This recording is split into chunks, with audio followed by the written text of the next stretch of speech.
That's how it's gonna be, a little test tube. It's most likely to be a highly infectious virus. Guy steps out of Times Square station, smashes it on the sidewalk. Welcome to the Zero Note Review, a show dedicated to handcrafted studies of genre fiction. I'm author DC McNeil, and I'm joined by Patrick Laverne, the cellmate of a really strange guy with an impossible accent. Hey man, no Starburns forever, you know? That's so true. And as always, Darth, a brilliant scientist, capable of great leaps of logic, stuck dealing with all the feelings of everyone around him. Yeah, that's about accurate. Yeah. Welcome back to our continued study of the post-apocalypse genre, brought to you by the Zero Indent Patreon subscribers who'll make the shows and articles that shape Zero Indent. This week, we are reading through to the end of Sea of Tranquility, and we will be talking about this book in totality, as well as the previous two stories, and how they kind of settle alongside this book, given it sort of tries to knit all three together in some ways. There you go, there's Darth doing the Instagram makeup shot of the book. Very, very nice job. Loaned from his local library, one of the few socialist institutions left in America. We love libraries. Go support. And I got an overdue notice today for some reason. It was like, the book is overdue. You got to get it back. And then it said scroll down to the bottom of the email to see the due date, and it's not due until the 22nd. That's so really funny. Well, clearly they time traveled back from after the 28th. Yeah. That's true. Yeah, go support your local library, folks. Like, seriously, libraries are awesome. The people that work there are the best. Yeah, I love a library. I realize that for some of us, the EPUB is kind of taken over, but even if it's just a place to hang out and read, the library is absolutely one of my favorite places. Anyway, hey, listen, we're talking about the end of this book. Fair warning, I was saying this to Darth before, Pat. I am still slightly out of my mind from the week that we've had, so I'm not sure how you... I slept for 14 hours last night, and I'm still tired. I'm still recovering as well, yeah. Yeah, cool. So this might be the best episode, the best sounding episode we've had in a while, but the words we say might be slightly unhinged. So, you know, it's bit of column A, bit of column B, you know?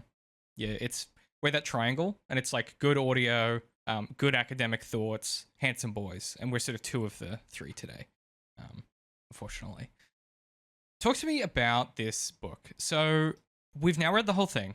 It wraps up very quickly from where we left off. I did a full reread because I'm that sicko. I'm curious. I want to preface this discussion with, I've read a lot of critical pieces on the book since last week.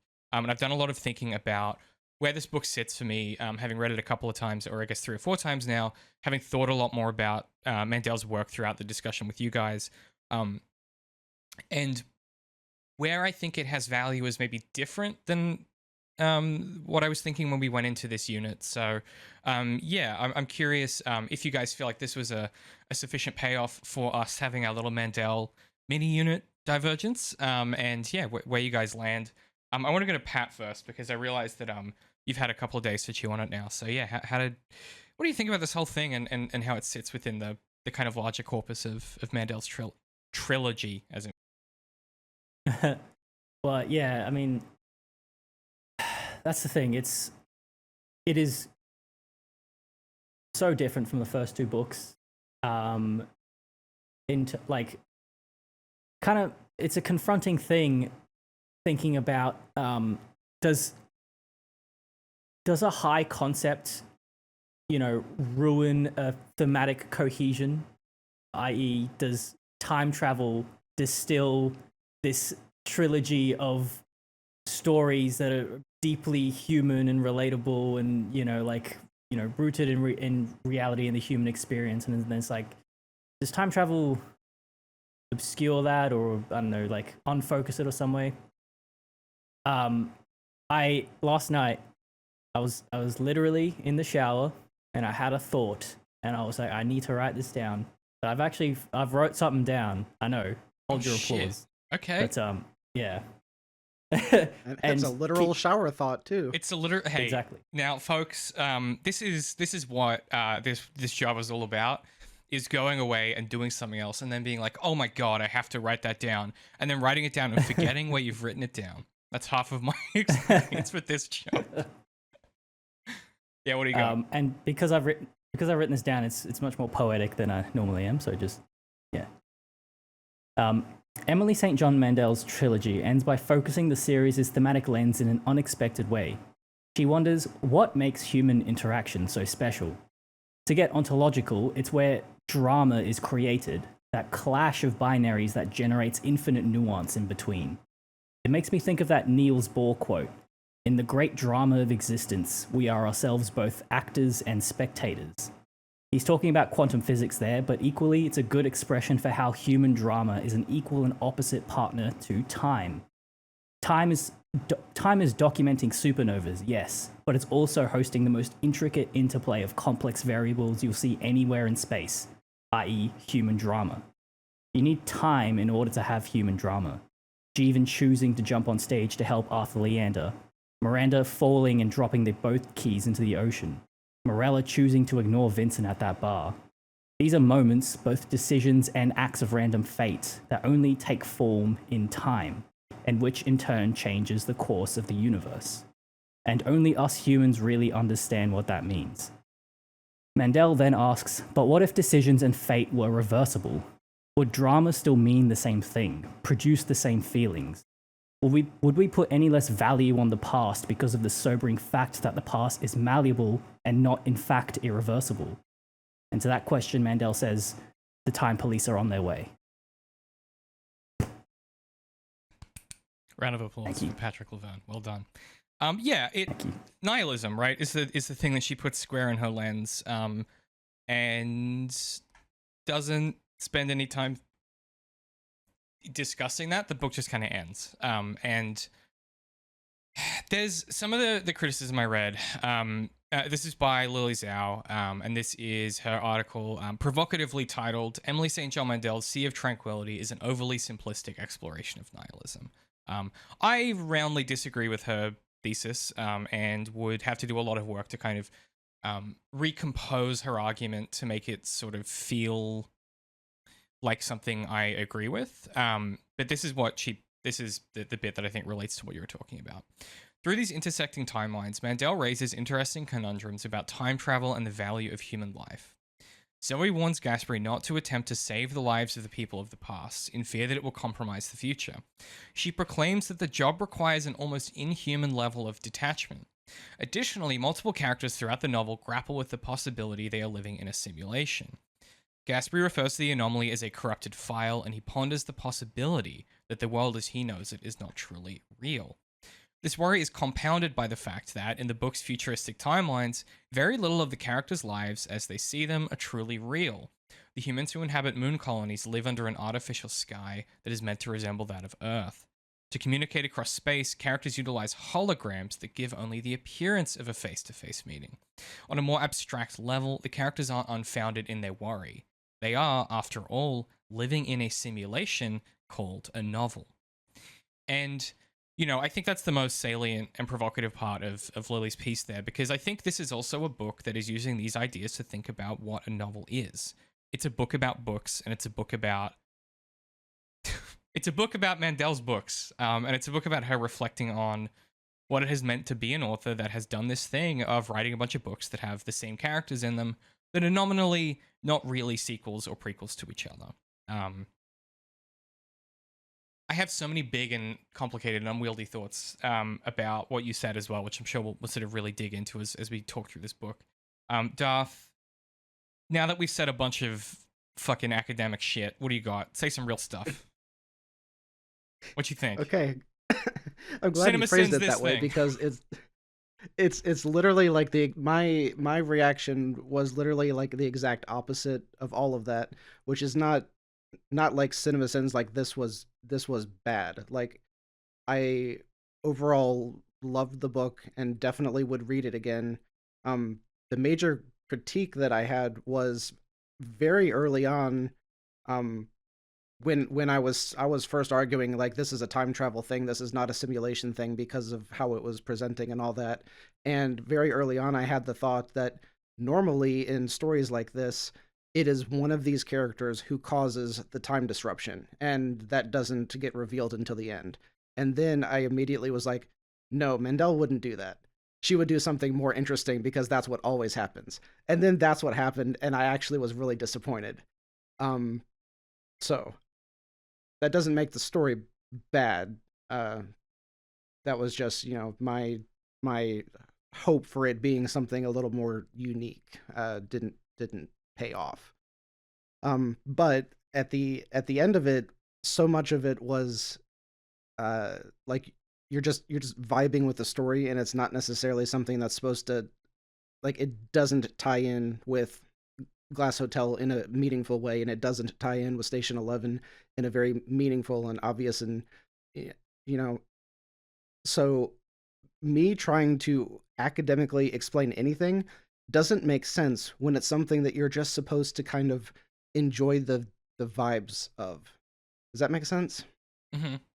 Yeah, you might be on the wrong podcast, though. I think it might be the... I know. Yes. It's like the first half of it, I had a whole page of notes, and then the last 4 chapters or whatever that we read, I have 0 notes on it, because at that point I was like, everything is just like feelings, I guess. Yeah, definitely. So, okay. The first time I read this book, I was very much the same as you, Delth, where I got to the ending.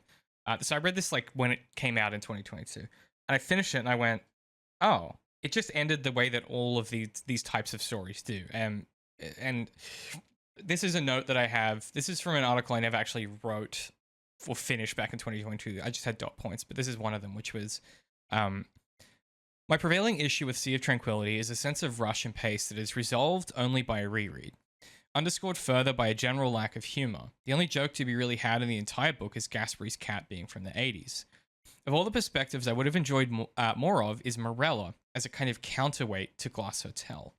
Yet for all that, the book is perhaps pejoratively about nihilism, and generously about how we build meaning within systems that are trying to kill or erase us. The Time Institute is the ultimate capitalism Kobayashi Maru. Using it is almost certain to doom you, and not using it is almost certain to doom you. And the only means of subversion is to head to the far colonies to work for whatever rebellion therein lies. That, my friends, is a book I would very much like to read. And what's funny is that, having finished it this time, I kind of disagree with all of what I wrote in 2022. It might just be that I've read way more Marx, or that I've just done more thinking about all this stuff. But the note about the capitalism Kobayashi Maru, I think is probably correct. But yeah, it's a book that uses these big sci-fi concept ideas to deliver tiny moments that surprise and delight you as you read it.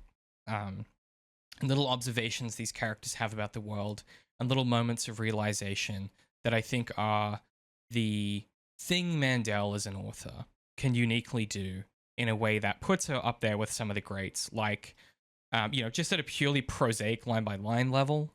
She's up there with like an Oscar Wilde or like a McCarthy or something like that. She just has a sort of ability to, in 2 or 3 sentences, capture something existentially true about some minute aspect of human experience or human interaction or human fear or human concern, or the ways that living catches up to you in ways you don't expect, or the ways that like work catches up to you in ways that you don't expect. And I think reading these books and doing this coverage has, and I was saying this last time, has had a pretty profound impact on me coming back to it. I think I've reassessed some of my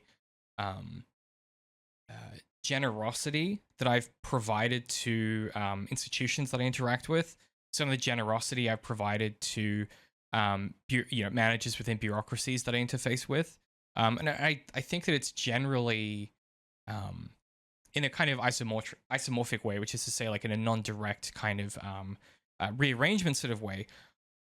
I found this book very instructive because the Time Institute itself, and I'm sure we can dig into it, for me is like the perfect distillation of the way that late stage capitalism portrays itself.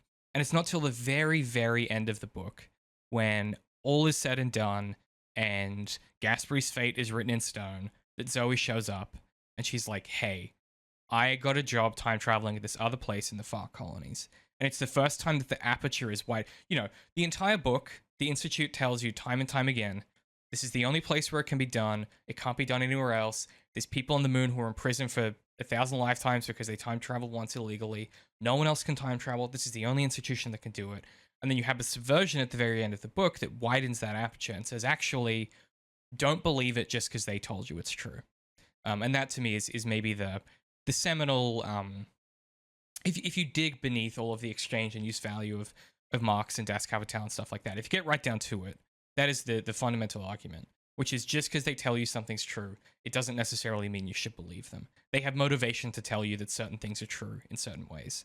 And I think this does an excellent job of landing that shot, even if perhaps the resolution of Gasperry being at the center of the anomaly is maybe not as surprising. I was elated to see that this book goes, actually, this isn't the only version of this possible infrastructure. There are other ways that it can be done. There are other methods that it can be done. And the fact that Zoe's signing agreement, like the thing that she does, that, you know, she puts on paper and says, I won't do this job unless you do this for me, is to save Gasperry. Right? That is a deeply human thing that they agree to let her do. And I found that really moving. And I do to this day find that extremely moving, because it's sort of I think it communicates a hope that that I think in this moment that we're in is something that we're in pretty profound need of. I'm getting emotional talking about it now, but I got quite emotional when she turns up in the prison. I knew it was going to happen. But after all of this, you know, confusion and this life that Gasperry leads, and you know, this velocity, to have his sister show up and to have him finally realize that she's the only person he has, and then the absolutely delightful realization where you know, he's on the farm, and he finally realizes why she said get to know your neighbors.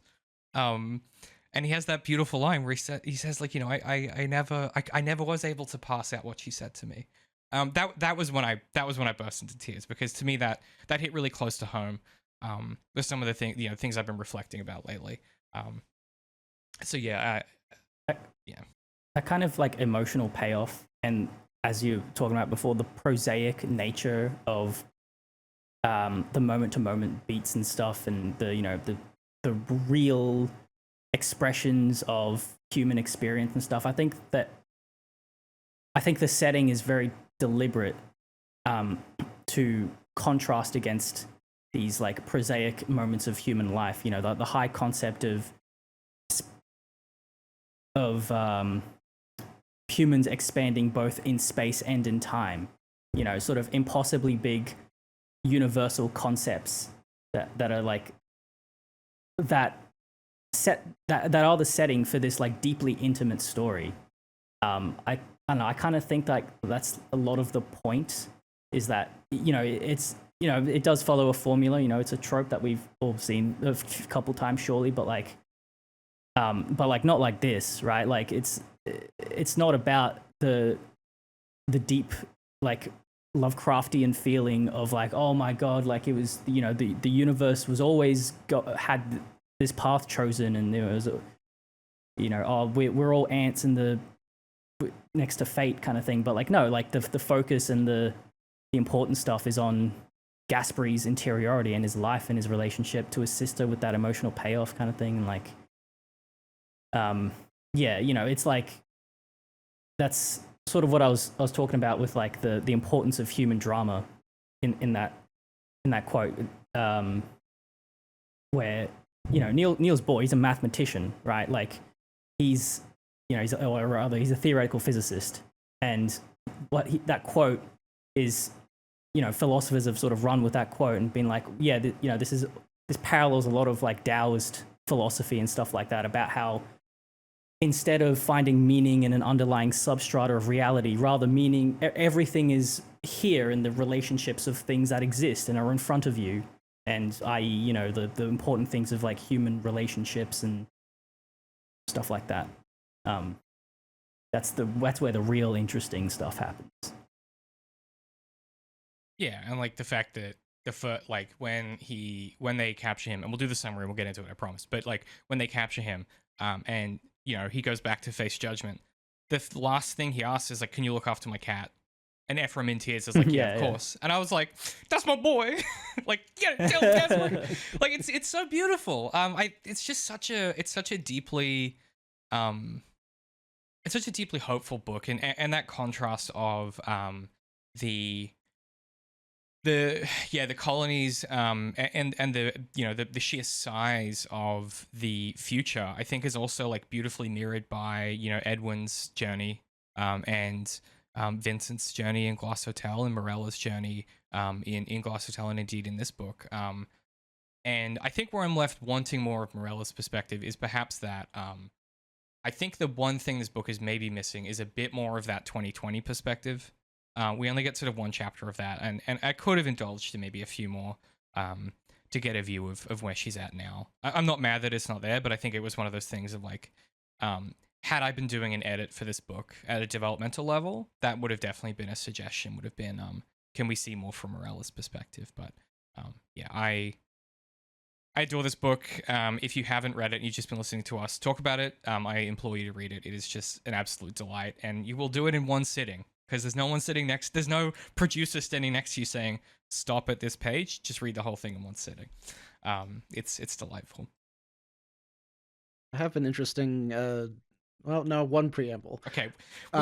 With you were just talking about, I know, because you were just talking about this, and I had the exact opposite read on, I think, both of you, from looking at like the Time Institute and how everything is presented there is like quote unquote capitalism, and then the outer colonies represent like a break from that.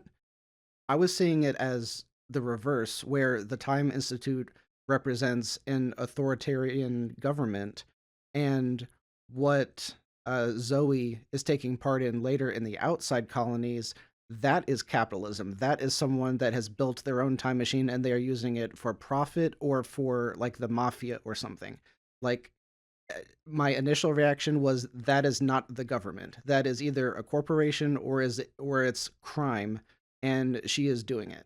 I don't really like care to like defend either position. I just thought it was really interesting that I had the exact opposite reaction from y'all. Those aren't the incompatible. Space Mafia. Yeah, like those hey, aren't listen, you gotta go back in time. you gotta. I was almost doing Christopher Walken. You gotta get in the time machine, go back, save your brother. Don't tread on any butterflies. You don't know what could happen. So stupid.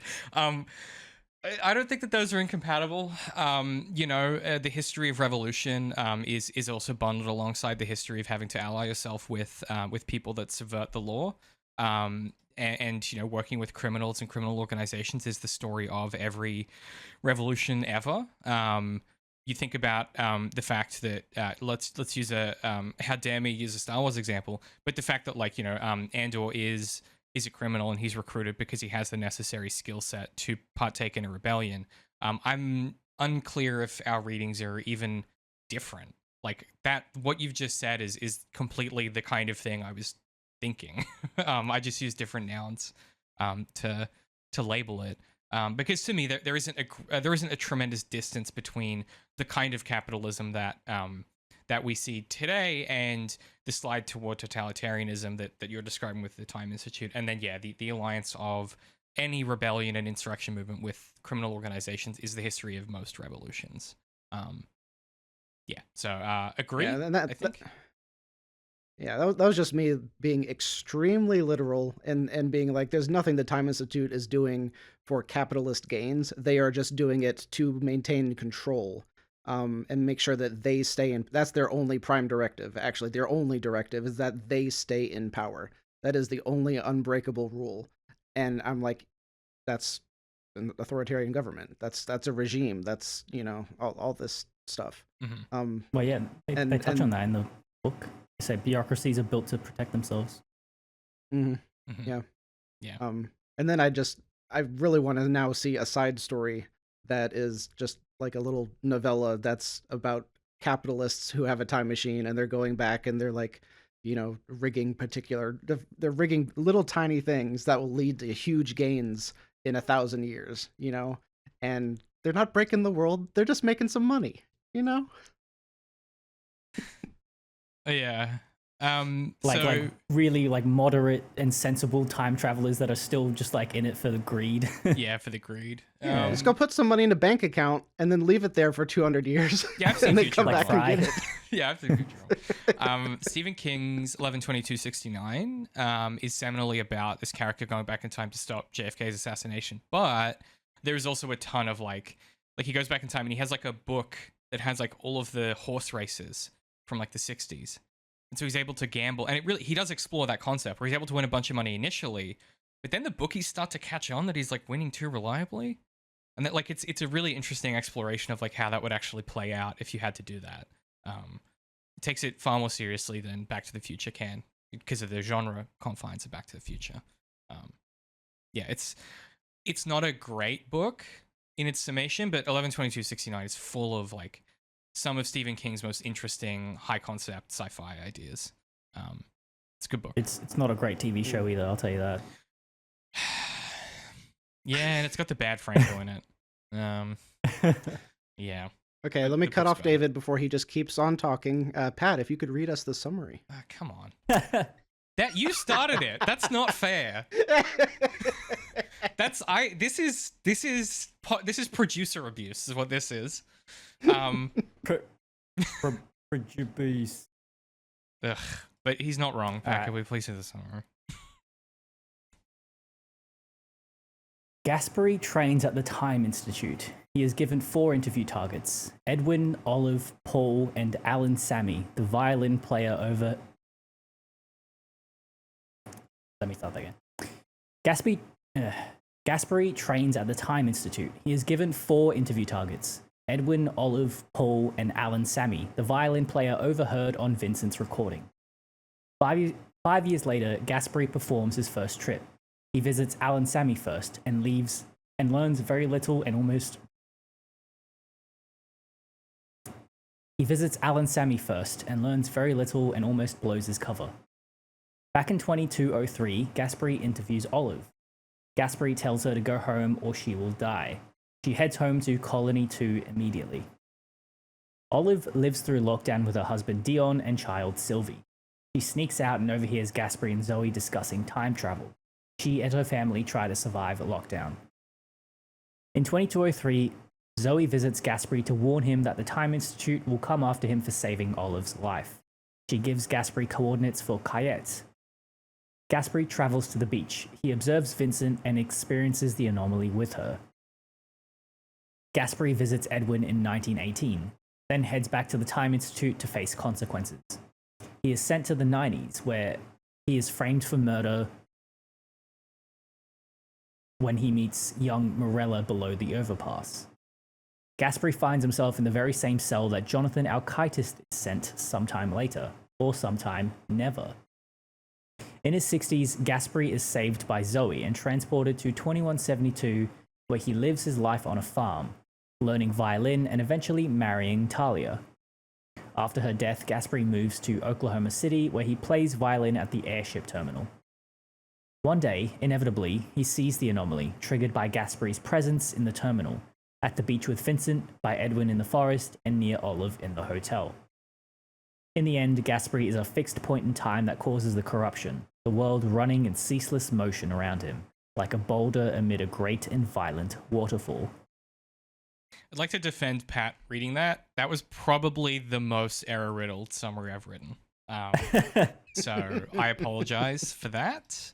It's been a week. It's been a week. You should cut that and be like, that is what I warned you about we're still drunk.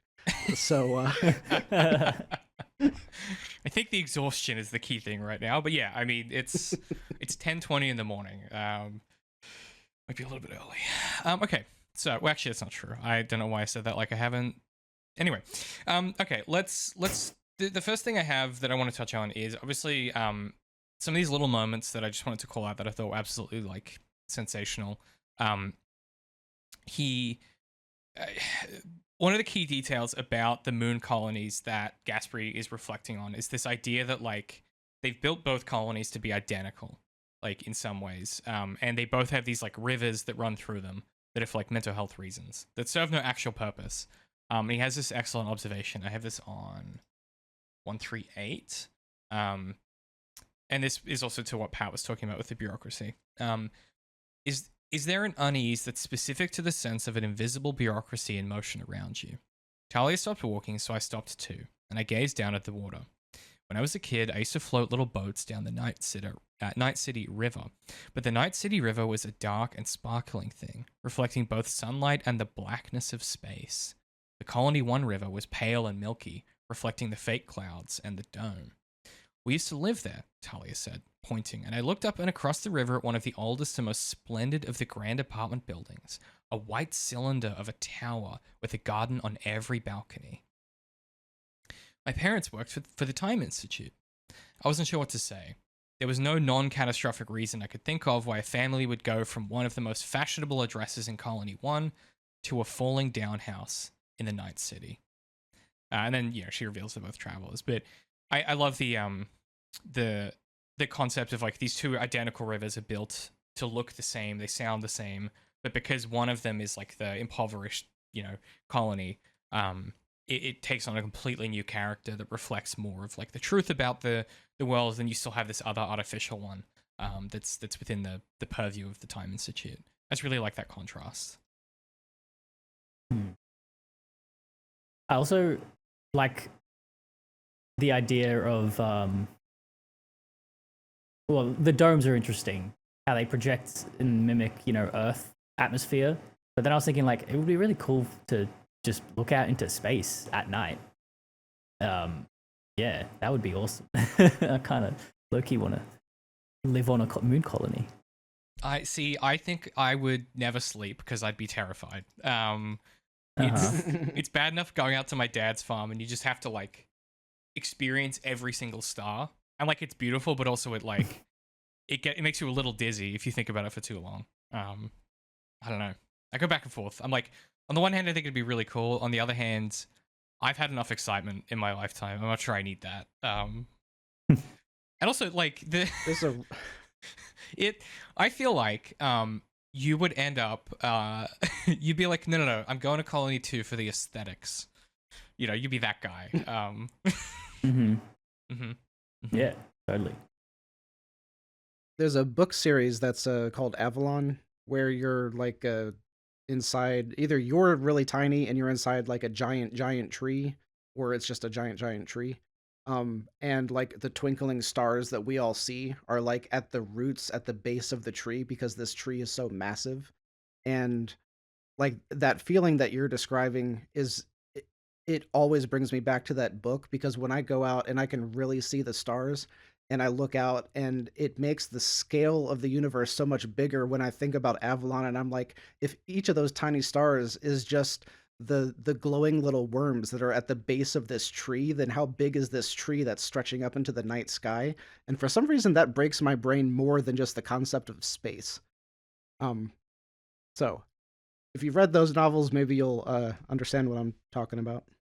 I mean, it makes sense. It attaches the scale to something you're already familiar with, and then it explodes it across the scale of the other thing. It's the you've basically just done philosophy without realizing it. That is kind of like a dialectic method. Yeah. And it's also pretty crazy that they colonize. What did they colonize? Alpha Centauri? Is that what they say? But like, that's was it our closest like solar system, but still, like some 60 million light years away or something like that. Like that's pretty fucking gnarly. Yeah, it's 4.3 light years to Earth. And yeah, it's like the closest with inhabitable planets, basically.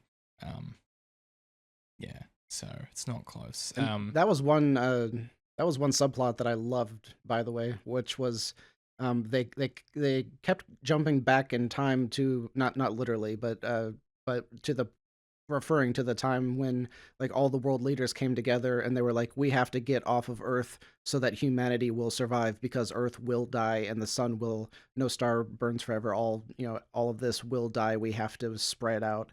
And then they're kind of like juxtaposing that against like capitalism later on in the story, when they're like, what happened to when humanity was, you know, trying to survive and sending people out, and now you just want to sell me this thing. I don't remember what scene I'm referring to, but yeah, and the way that like Talia kind of represents when she's working there, she kind of identifies like, because she works in HR at this hotel, and she's the one that sort of has that observation of like that bureaucracies exist to protect themselves.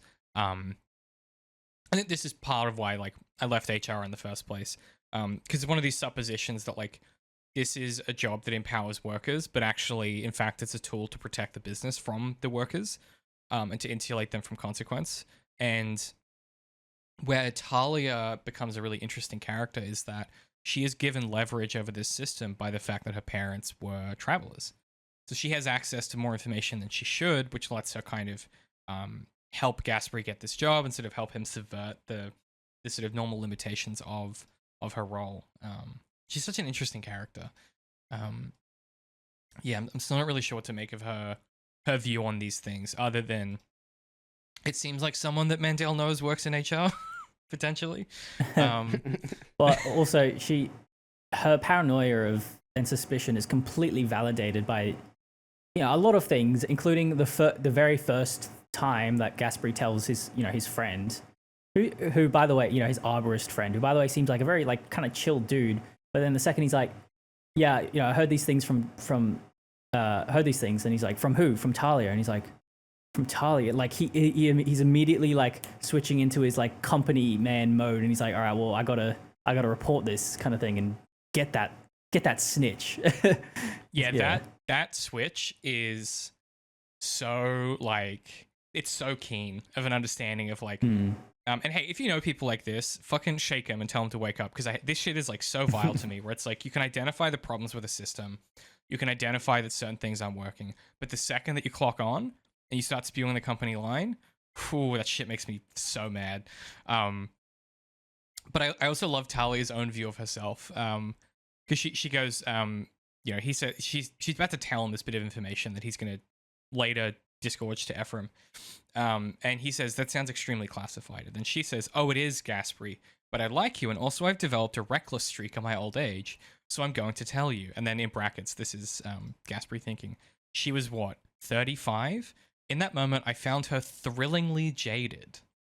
Here's the metric. They only go back and undo damage if the damage affects the Time Institute. And then there's this pause, and she says, what am I, Gasperry? How would you describe me? And then he's thinking, this feels like a trap. She says, it's okay, you can say it. I'm a bureaucrat. HR is bureaucracy, as is the Time Institute, the premier research university on the moon, the possessor of the only working time machine in existence, intimately enmeshed in the government and in law enforcement. Even one of those things would imply a formidable bureaucracy, don't you think? What you have to understand is that bureaucracy is an organism, and the prime goal of every organism is self-protection. Bureaucracy exists to protect itself. We lived on the 3rd floor, pointing in, this is, the balcony with the vines and the rose bushes. Look, I understand why you'd want to work with the Time Institute. It must seem like an exciting opportunity. It's not like you've got much of a career path at the hotel. But just know that when the Institute is done with you, they'll throw you away. She spoke so casually that I wasn't sure if I'd heard her correctly. And I love this just immediate reconciliation of this great big high concept sci-fi idea with, this is still a business, and the second they don't need you, they'll throw you to a curve without a second thought. It's really delightful to me that she's able to kind of perform both swings at the same time, and to be like, it's this big sci-fi thing, but also it's a company, and companies exist to eat their employees and ground them into profit. I like that kind of contrast. So you had said the word damage several times, and then I was like, I remember damage. And then I was like, I wonder what other quotes might be in Station 11, and one of them was survival is insufficient.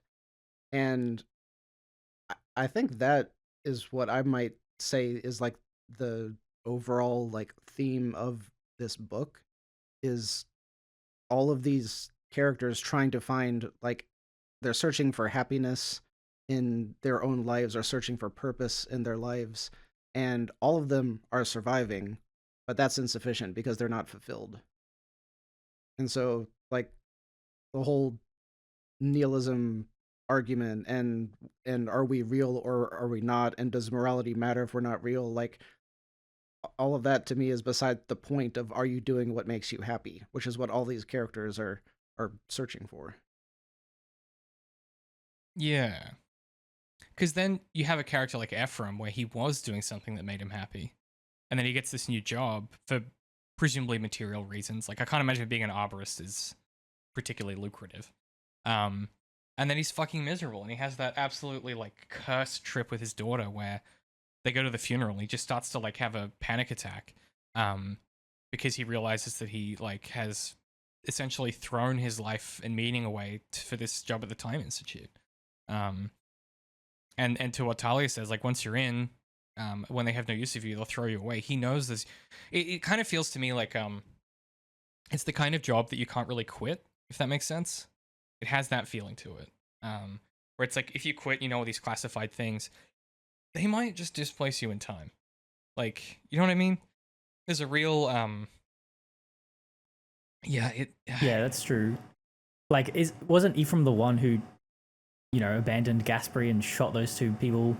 Mm-hmm. Like, that guy's cold-blooded. Well, he didn't. Therefore he didn't shoot. He knows the guy. that he didn't shoot them. He just transported Gasperry there. To be fair, who did shoot them then? We don't know. It's just someone. It's just a murder that happened. Just a stranger. It was really okay. It was really unclear though, because you could make the argument that Ephraim was the one who shot them, and two guys died. A third man ran away from the scene, and Ephraim then put the gun into Gasperry's hand. You could make that argument, or you could say that the third man running away was the shooter who dropped the gun, which Ephraim picked up and handed to Gasperry. The story doesn't really definitively say which way it is. Mm-hmm. I thought in that scene from Gasperry's perspective, he does say that he sees that third man is Ephraim, because he sees Ephraim scamper up an inclined wall. There's some line like that. I thought it were. That's the stranger, the shooter. Yeah, it's the third person. That's not Ephraim. Oh, okay. Never mind then. All right. Yeah. Hang on, here we go. Two gunshots in quick succession. Footsteps. A man running away. Gasperry was in a tunnel. Light at either end. Not just light, but snow. No, not a tunnel, an overpass. He could smell the exhaust of 20th century cars. He was very sleepy from whatever he'd been misted with. His back was to the embankment. Ephraim was there too, calm and efficient in his dark suit. I'm sorry, Gasperry, he said softly, his breath warm in Gasperry's ear. I really am. He plucked Gasperry's device from his hand and replaced it with something hard and cold and much heavier. A gun. Gasperry looked at it, curious, and the running man, the shooter he realized dimly, disappeared, scrambling away and out of sight. Ephraim was gone too, a passing ghost. The air was cold. I see. Yeah. Okay, so it does call the other man the shooter. Yeah. Yes, but I also like that he might just be confused because he's drugged. Like, he might just be getting all these details wrong. Like, Mandel loves to do this stuff where it just makes it seem purely subjective. But yeah, it doesn't seem like he did it. But the point, though, is that Ephraim becomes, like, in service of this institute, this, like, caring guy with this career he loves, with this daughter he loves, becomes, like, an instrument of this, you know, this, to Darth's point, of this particular state, right? This particular totalitarian state. And it weaponizes anyone it comes into contact with.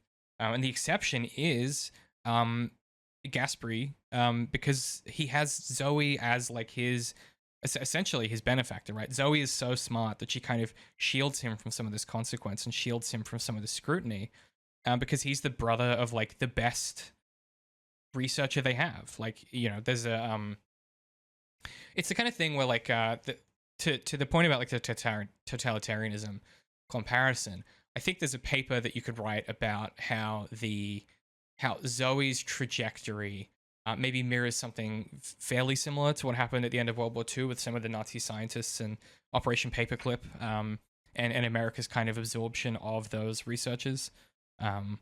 You could sort of think about how Mandel conceptualizes Zoe's journey. That's obviously a much darker reading of the thing I suggested before about the revolution, but yeah, you could certainly write that paper to read it as a bit more sinister, and perhaps reimagining the kinds of things that happen when these institutions collapse on themselves, when people eject themselves from these institutions, and compare that to Operation Paperclip. But yeah,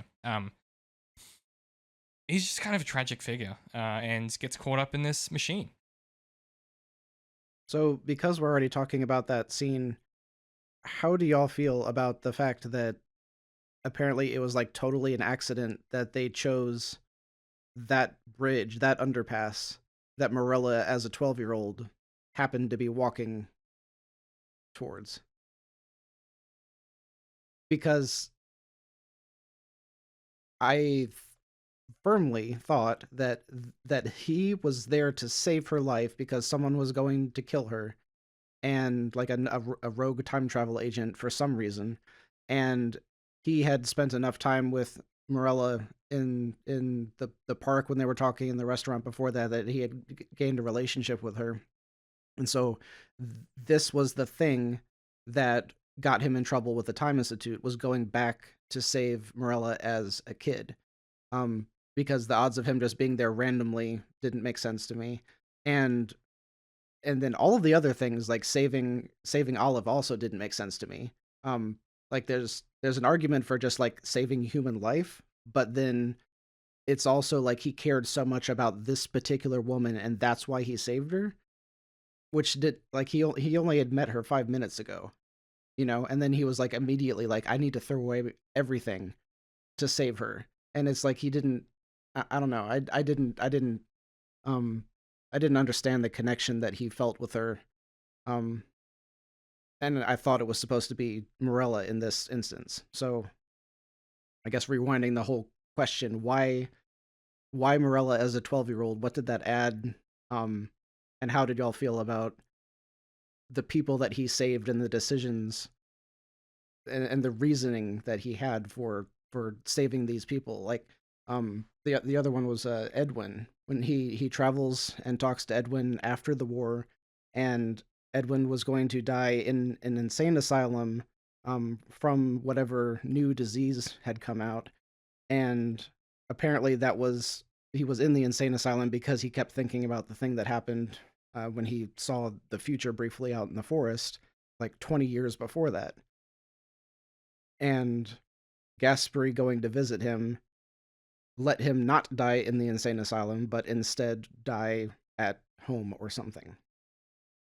And again, I had the same thought. I'm like, why did you care so much about this kid? You spent 5 minutes talking with him. Unless Mandel's trying to paint the caricature for this guy that Gasperry cares about everyone and is trying to save literally anyone that he meets that he knows is going to die. But yeah, it's everything to do about like his character, and to your point about previously about like everyone looking for their purpose.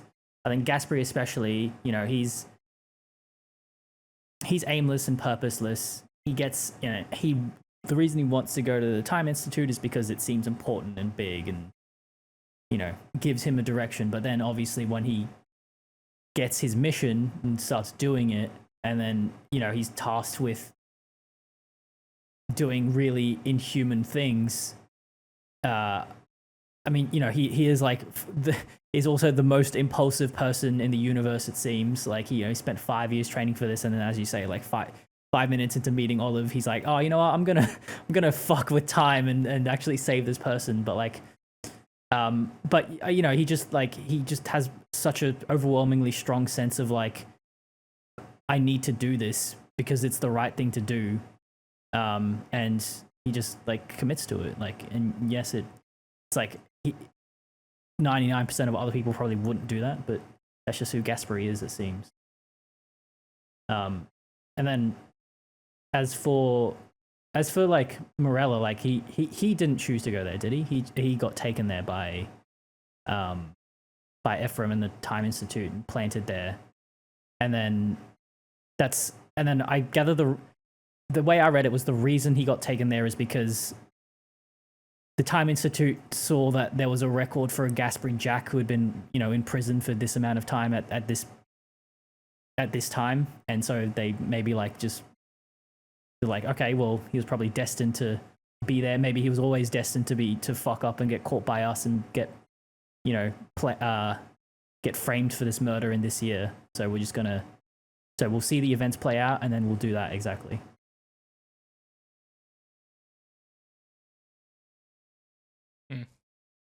Yeah, the Morella thing, I'm still not sure what to make of.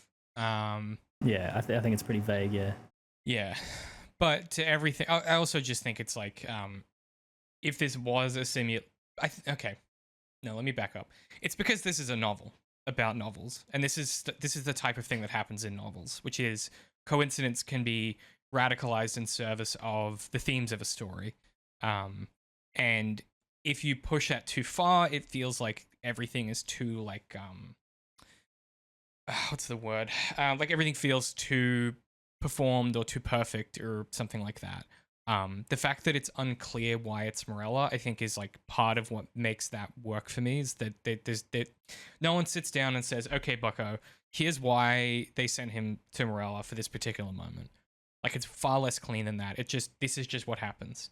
Because this is the kind of thing that happens in novels. So yeah, I think it's just I think it's not a. I think explaining this would be a deflationary tactic. It's far more compelling to me to drop this as a detail and move on. In the same way that like Gasperry's cat being from like 1985, it's just a fun detail. Like, it doesn't add or change anything. It's just like cute and interesting. And it adds to the flavor of Gasperry's and Zoe's relationship in a way that doesn't have any output. And I always find that a really productive thing in a novel, where it can sort of do a better job of replicating some of the chaos of real life within the constraints and the confines of the logic of a novel. If that makes sense. So, very ironically, that is where I landed on it, is that you are not supposed to figure this out. Don't even try. Just vibe with it. But then I was like, no, you know what? For these guys, I'm gonna try. Let's see if we can talk about it and nail down like why. And we reached the same conclusion. Like, yeah.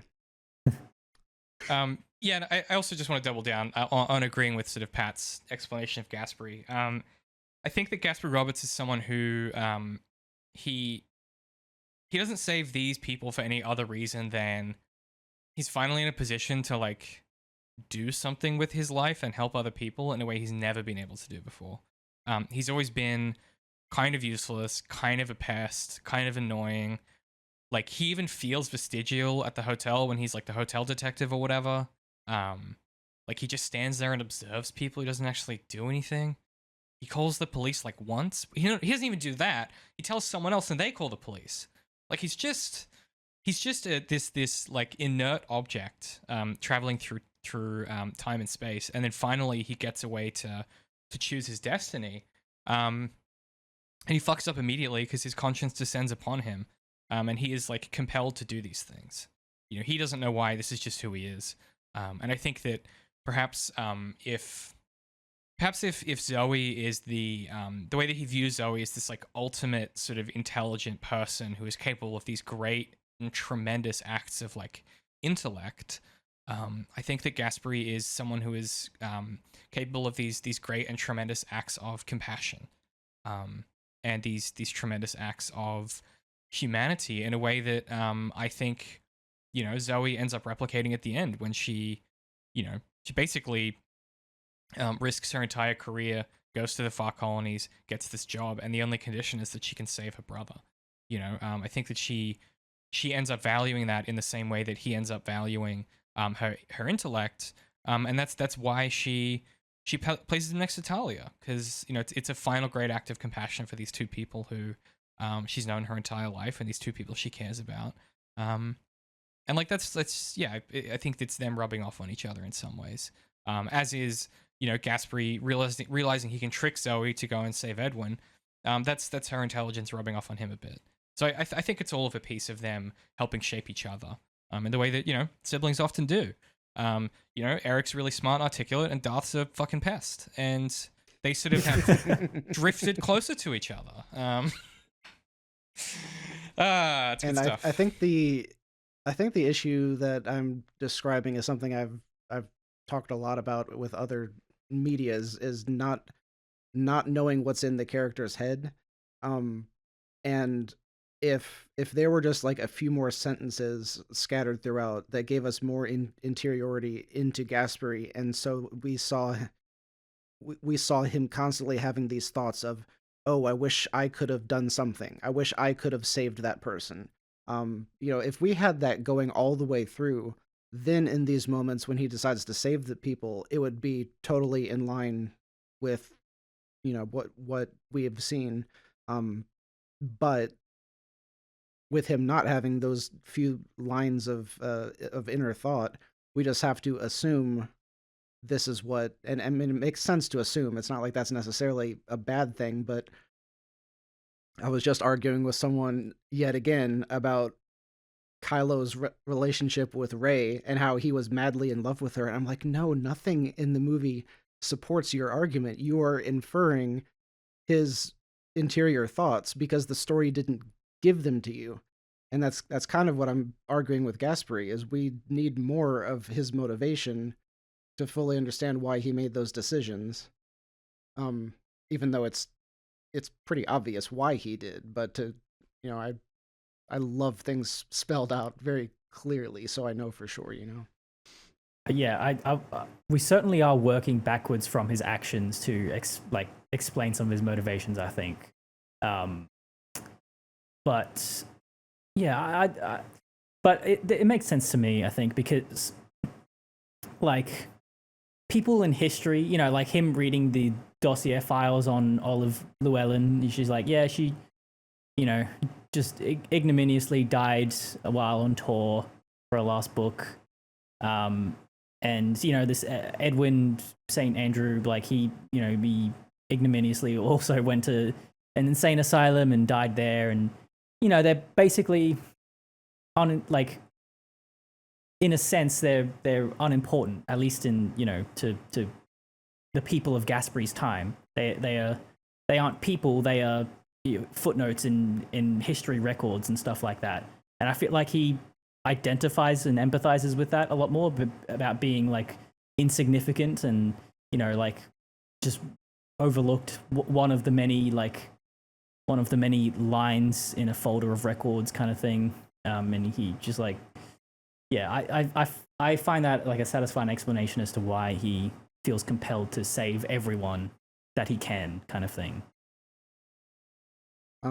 There was another one that I don't remember if he had planned on this and he got cut off or what, but why did he not try to save Vincent?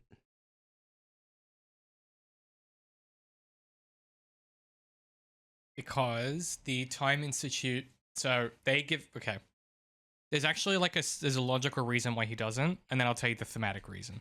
So the answer that you're looking for is the coordinates for the time travel are provided to him by Zoe. She's the theorist that does that work.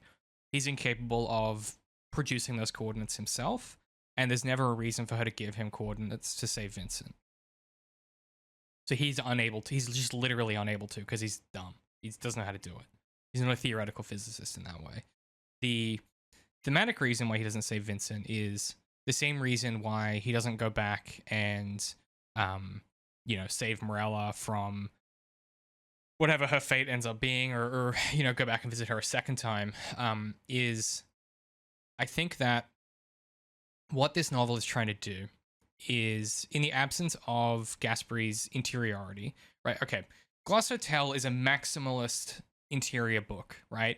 It's filled with pages of characters, everything that happens to them, they think about it as it's happening, they reflect on it as it's happening. It's a book that is just drenched in these characters' subjectivities, and it's constantly people thinking and thinking and thinking. This book, I think, by contrast, is the opposite experiment, right? This is, if it's like a maximalist novel, this is almost like a minimum viable novel, where it's like, how can we communicate the basics of what this story has to achieve in the least amount of words possible, right? That's why Mandel compresses the format of this novel with these little clipped, skips in time. She even uses like the interview transcript from Glass Hotel and compresses it even further with the recording from Gasperry interviewing Alan Samy. And so it's trying to communicate that the reason why these people are worth saving is that they are people with these interior lives and these moments of happiness and joy and surprise and fear. If you think about Olive, that book tour alone, you get this tremendous range of her experiences, right? The horror that she finds when there's someone that signs one of her books in her name but it's not hers. The delight the like cosmic like completion she feels when someone has a tattoo of like the words from her book. This sort of confusion and elation she feels when she meets Gasperry Jacques Roberts and she's like, but that's a name I made up. It's trying to communicate that every single life is a life that has value and is worth saving, or is there are redeeming qualities of it, even if those lives aren't perfect and they are filled with difficulties and challenges. You have Olive's tremendous difficulties with her marriage, but then she gets home and that first moment when her daughter hugs her, it's like there's the book is trying to communicate to you, the reader, why Gasperry, why these people are worth saving. And the fact that Gasperry saved them is because Gasperry is this type of guy. But I think that one of the ways in which this novel is a novel about novels, yep, that tracked, is it's sort of, it's doing the least amount possible to get the most amount out of it. And so it doesn't need you to understand why Gasperry is saving these people. It needs you to understand why these people are worth saving. And it takes that him saving them is the right thing to do anyway, if that makes sense.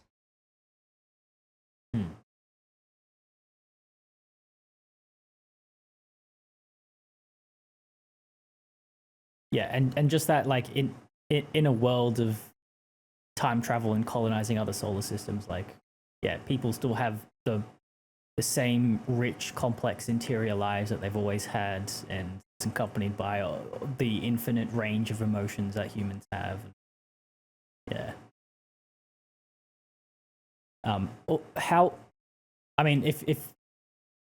If you want to still like reply to that, Darth, I'll give you some time. But I was going to ask, if he did go back to save Vincent, how would he have done it? Would he have reached over the edge of the ship and grabbed her hand as she was falling, or would he have had hired a submarine and been waiting under the water for her to drop in? How do you think he would have done it? He's kind of a would dumb have had to guy. get on the ship before they launched. Nah, that requires too much. Yeah. I think a really big net. You know what I mean? Yeah, I was thinking about a net as well. Or he'd rent on a helicopter. Yeah, or he'd rent like a boat, and she'd like break her shoulder falling into the boat because he hadn't really thought about that. Yeah. I don't know. It would be something really dumb that he'd get in even more trouble for. Like he'd accidentally steal a boat that was supposed to go like on some really important world-altering mission. Yeah. He'd steal Miranda's boat, and then she'd go to find the boat, and it'd be gone. Oh, wow. Yeah, ladies and gentlemen, I'm an author. You're welcome. That's stories, baby. Tying it all together. Yeah, Duff, did you have anything else on the Gasperry convo, or should we move on to a bit more about Olive?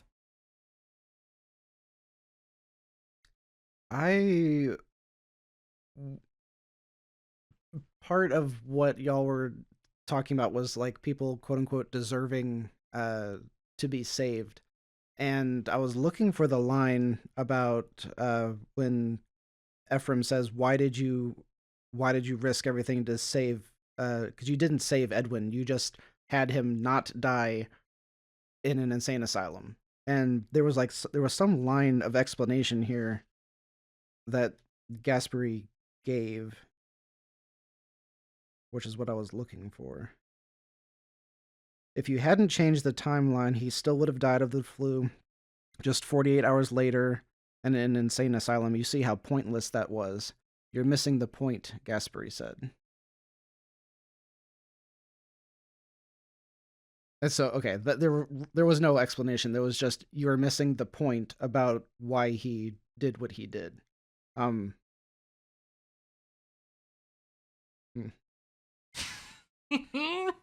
That is going to live in your head rent free for the next like 2 years. Yeah, like more information, please. Yeah. Yeah. But also, I'm vibing with it, so it's fine. I'm fine. Let me email Emily St John Mandel's agent from our press email. Dear Emily, I have a question for you. Well, remember, she's a time traveler too. Well, she certainly hasn't aged in 20 years somehow. Okay, so no, let's... the Olive's agent. That was the reference I was making. Olive's agent was. Yeah. That was such a good twist, by the way. Yeah, that floored me. Yeah, I was like, damn, Mandel really in the lab on this one. Okay, so speaking of Mandel, let's talk about Olive, the author insert character. There's this moment where Gasperry goes back and he interviews her as part of this job, and they go off the record.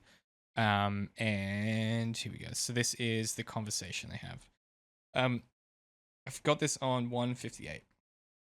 If a time traveler appeared before you and told you to drop everything and go home immediately, would you? This is Gasperry. Olive, how would I know they were a time traveler? The door was opening and Olive's publicist was coming in. Gasperry. Well, let's say there was something about the person that couldn't be reconciled. For example, Gasperry leaned forward, speaking softly and quickly. Well, for example, suppose this person were an adult. Now, suppose this adult in his 30s, had a name you'd made up for a book that you only published 5 years ago. And then a redder walks in. How's it going in here? Great, Gasperry said. Your timing's perfect, which is a cute line. And then Olive. You could have changed your name. Gasperry. I could have. He held her gaze. But I didn't. His tone brightened as he rose. Olive, thanks so much for your time, especially that last question. I know fun questions are the worst. And then we get, so again, just really like great little dialogue. And then she decides she's going to go home. She's going to drop everything. And we have this. But that was the other agent, right? That the publicist who walked in, she was the other time travel agent. Yeah. So she caught him in the act. It wasn't that they were looking at how the timeline changed in the future. They were just like getting the report from her, like, I just caught Gasperry. Yeah, he's fucked from his first trip. I love the snarky comment she makes at him when they're arresting him. She's like, I'm just good at my job. She says something like, yeah, I'm good at my job. Yes. Yeah. Yeah. Yeah. Or she calls Gasperry a little odd as well. And then Retta's like really confused. And then she goes home.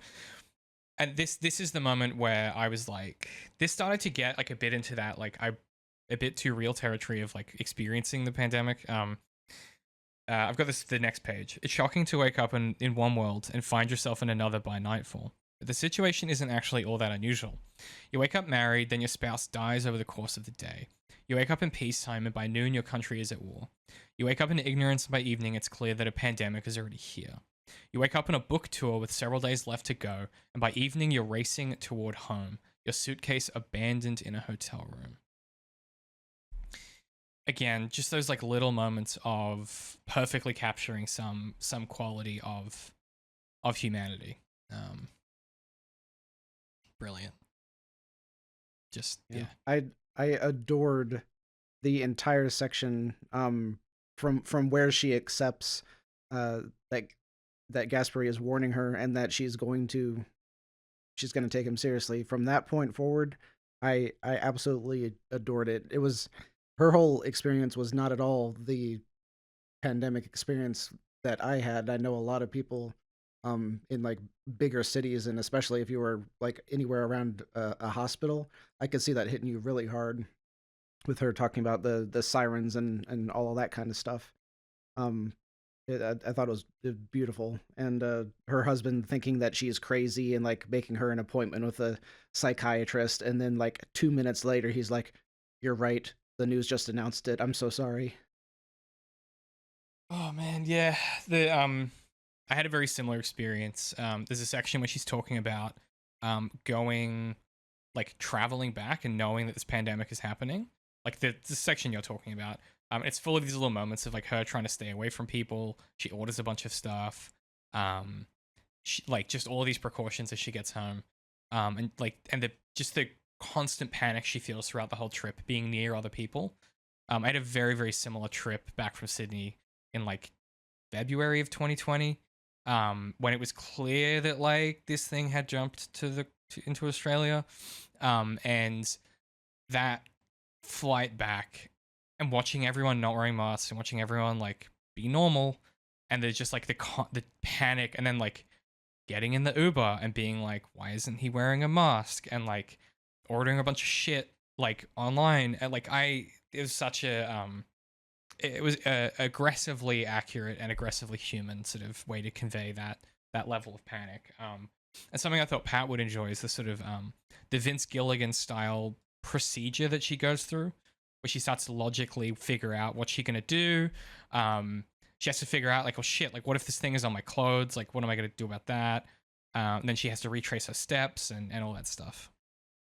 I related to that so hard, like because I'm a bit of a germaphobe, and you know the stuff about like taking off all your clothes and then walking to the shower and then wiping down where you've stepped on the floor, like that is, yeah, I get it.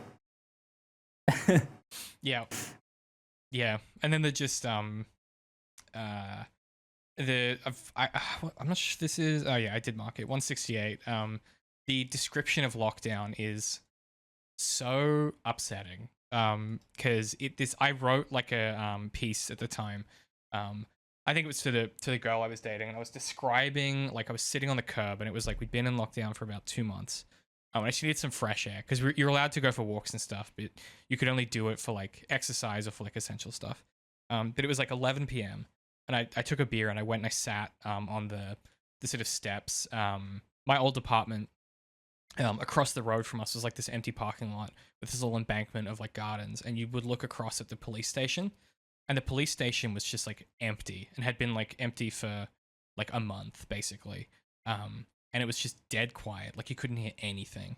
And she has this section that like just absolutely like crashed home to me. She says, in lockdown, Colony 2 was a strange frozen place, silent except for the ambulance sirens and the soft whir of passing trolleys with their freight of masked medical workers. No one was supposed to go outside except for medical appointments and essential work. But on the 100th night, while Sylvie was sleeping, Olive slipped out of the kitchen door and into the outside world. She moved swiftly and silently down the stairs to the garden, where she sat on the grass under a small tree shaped like an umbrella. She was inches from the sidewalk but hidden by leaves. Being out of the apartment was disorienting. She was certain that the air here hadn't changed, but after her time on Earth, it seemed wrong to her, flat and overly filtered.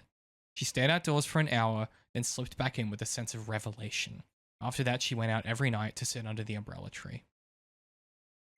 Whew! She got bars. Like, so good. So good. The description about the ambulances don't need to use their sirens at night, I don't know why, but that hit me really hard. Where it was just like you'll see the flashing lights like go across your room, but you won't hear the sirens anymore. And there's probably some poignant line about how like it doesn't make it any less scary or something like that. Yeah, it's something like that. Yeah, and it makes you go, oh, it's because there's no traffic. Oh, like it's so existential. And yeah, if you walked the streets during lockdown, that was fucking like it feels post-apocalyptic. Like it felt post-apocalyptic. Truly. Yeah, I always try to go out when it's a holiday for that. It's weird. Like there's something kind of neat about that experience if there's not a pandemic killing a bunch of people, but just having no one else around. So I like going out on like Christmas and going downtown and there's just no cars and no people, and it's so weird. It's something you just never get to experience. And I don't know, so that was really interesting. Something I wanted to bring up was the game that the imagination storytelling game that Sylvie kept asking to play. I think I think we got 2 different scenes of her playing it, her mom, and it I think was a very like Narnia-esque door to another world kind of imagination game, which seems like a very obvious thing a kid would come up with when they're locked in one building for months and months and months at a time. Yeah, it helps that she's an author as well. Like that was something that I thought was really poignant. It was like it how do I put this? When you have creative people like this in your life, there are vectors open to you that aren't otherwise. And I really appreciate the way that this imagines how Olive as a character is able to have this game and have it probably be far more engaging than it would be for any other kid with any other parent. Like, not to say that, like, you know, if you're an engineer or whatever, you couldn't play this game. But the fact that she's a fucking author, like, it just gives her a lot more latitude with what this could be. And I feel like it made it feel much more realistic to me as something that would, like, hold her attention, if that makes sense. Okay. I literally brought it up just to see if you were going to be like, actually, that game was an anecdote for blah blah blah blah blah. Oh, like it's a metaphor for capitalist realism or something.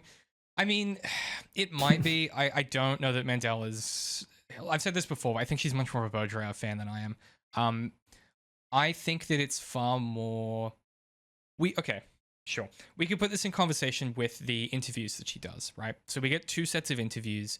One of them when she's on the actual book tour, and then one of them when she's in lockdown. And when she's on the book tour, the only thing she's thinking about is trying to come home to her family and the fact that she misses her family, but also this freedom she feels, right? This sense of like she's free, but she's simultaneously not free.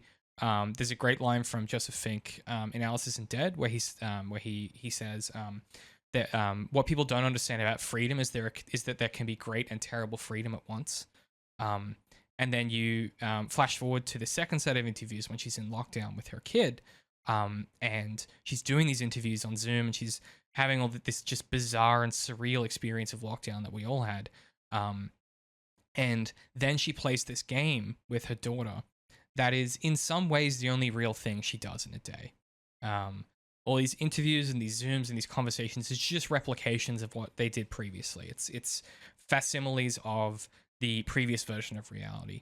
This going outside and sitting under the umbrella tree and playing this game with Sylvie are the only 2 real things there are, because they're new things that are emergent properties of this new reality. And in that way, I think you could argue that the changing social conditions, are what give the rise and the production to an escape from capitalist realism. I'm just not sure that the book is particularly concerned with that. But yeah, I mean, you could make that argument and write that paper. I'm just not the biggest capitalist realism guy. I'm not a big Fisher guy. There was a lot of interesting stuff about the cyber work that everyone has to do in lockup, where everyone is putting on the headsets and they're going out into cyberspace and meeting, and everyone hates it, and it feels so abnormal, and like no one looks like a person, and it just kept reminding me of the metaverse, and like how everything was stupid, and people hated it and didn't want to use it for like how Zuckerberg wanted and everything, and they talked about how it was so like exhausting, like physically exhausting more than actual meetings, and I think it's because it isn't real. Was a very interesting line to me, that something about it being virtual reality exhausts your brain more because it's having to cope with the fact that it's not real. Mm-hmm. Yeah, I mean, I can sort of get that. Like, it's easier for it's just easier to pay attention when you're physically there and people are talking around you and stuff like that. Whereas like it's sort of a virtual, like it's having to pay attention to, like a screen basically, like, and it's not, I don't know, you have the option to like not pay attention, and like, you know, or maybe it's like always in the back of your mind that you could just like take the headset off and do something else. Whereas like you don't really have that option if you're in a physical meeting kind of thing. And so yeah, it's interesting. I mean, having done both for a long time for work, you find really good ways to take the headset off in real life, let me tell you. I could be fully in a room and not paying attention, and my brain, someone goes, "Oh, what did you think of that?" And I can like produce a response. One thing that this is getting at, that we're talking around, okay, so I think maybe the capitalist realism thing is more poignant than I was thinking. So Jameson, this sometimes gets attributed to Jameson and sometimes to Zizek. It's definitely a Jameson quote. I don't know why. It's one of these things that like Wikipedia is just wrong about, where they keep saying this is Zizek, but it's not. It's Jameson. And it's in postmodernism, where Jameson says, "It is easier to imagine the end of the world than the end of capitalism." And this sequence is a really great encapsulation of that, because what they're doing in the virtual world is reperforming their jobs in a reconfiguration under this new sort of set of rules. But it's still like they're still doing capitalism, right? Like the world ends functionally, but capitalism goes on. And so Mandel, in writing a novel, is conveying the idea that even when the world ends, it's impossible to imagine the end of capitalism, right? The world ending doesn't then mean that everyone stops working and starts reprioritizing the things that matter. They prioritize everything else around work. Like you have that great description where Olive is talking about how her and Dion kind of work in shifts with Sylvie, and that like she's up at like 3 a.m. working, and then she does breakfast, then she has a nap, then she does an interview, and then he naps. Like, and they sort of configure their lives around this this requirement to keep working in a way that seems unproductive and really toxic, which is what we all did. And yeah, it's punishing and it's difficult because they're forcing themselves to care about this thing, which objectively within their given context doesn't matter, right? Like they're in a life or death situation and they get bored of it, right? And it's like a punish, and it's boring and it's annoying and it's stressful, and they have to keep doing their jobs and it sucks and they don't enjoy any of it. Yeah, I think it's that contrast. The best example of like how awful that is there was one young woman who was interviewing Olive, and for some reason Olive like asks her how she is and asks her how she's doing, and like this woman has been locked in her apartment by herself for 90 days or whatever and hasn't seen another human being, and like utterly breaks down crying. And I was like, oh my gosh. Yeah. Like that, I'm sure that happened to a lot of people. Yeah, it's pretty confronting stuff. Okay, so I found what I think I was actually trying to ask about, which is the story game that they were playing was they called it The Enchanted Forest, and has all of these like make-believe animals and everything. And what I kept wondering is how that possibly was supposed to be intertwined with like the theme of the book or something. And yes, Queen Sylvie says, "Magic Foxy, only you can help." And it's like the way they played the game, Sylvie is like the one who saves everyone. And so I'm wondering if this game is supposed to be, you know, playing in with how Gasperry has this need to save everyone. Yeah, well, I mean, this goes back to Mandel's thesis that she gives us the thesis about the book and maybe about the 3 books on 172, which she says, this is her talking about why the post-apocalypse is so appealing. Someone suggested to me that it has to do with a secret longing for heroism, which I found interesting. Perhaps we believe on some level that if the world were to end and be remade, if some unthinkable catastrophe were to occur, then perhaps we might be remade too, perhaps into better, more heroic, more honorable people. This idea of that we view the catastrophes as opportunities for, yeah, like heroism or bravery. We got that quite a lot with Jeevan, where he's sort of forced to take care of this girl and forced to sort of take up this mantle.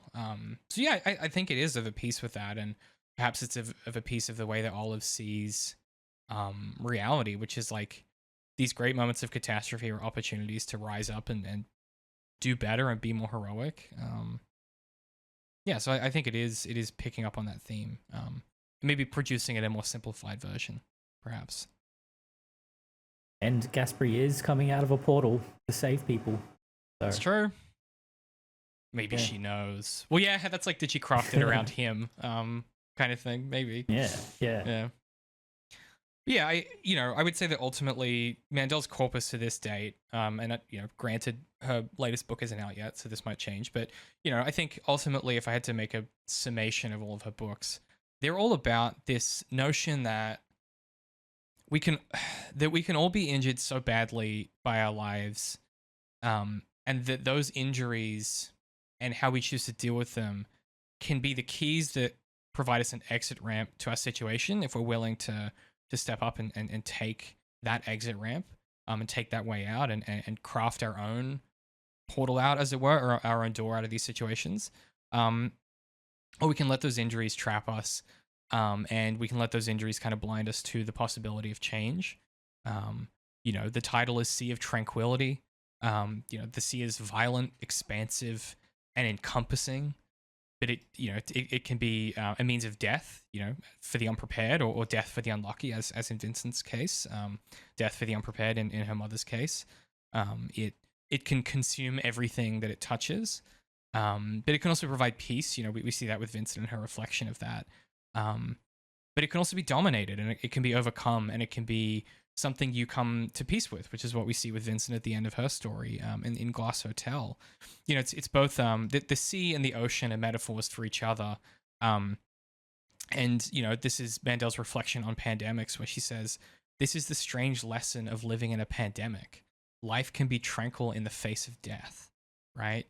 That is what the Sea of Tranquility means. It is life in the face of death. The sea and the ocean are these vectors for possible disruption and possible destruction, but also they can be tranquil, and they can actually be where life's meaning is found. And I think it's about finding ways to help the people around you, directly or otherwise. Directly in Morella's case with her life, or indirectly with people not around you that you've just met in Jeevan's case, or just strangers in Gasperry's case. But the key is that the way to escape and to heal all of these injuries is to help other people, and to try and live an ethical life to the best of your extent, and realize that there is no real heroism necessarily in real life. There's just trying to do the right thing, in the face of those injuries and in the face of that all-encompassing consumption, and trying to find some peace with that. That's ultimately, I think, what these books are trying to grapple with. Yeah, that explanation really hit home how much Gasperry and Jeevan are similar.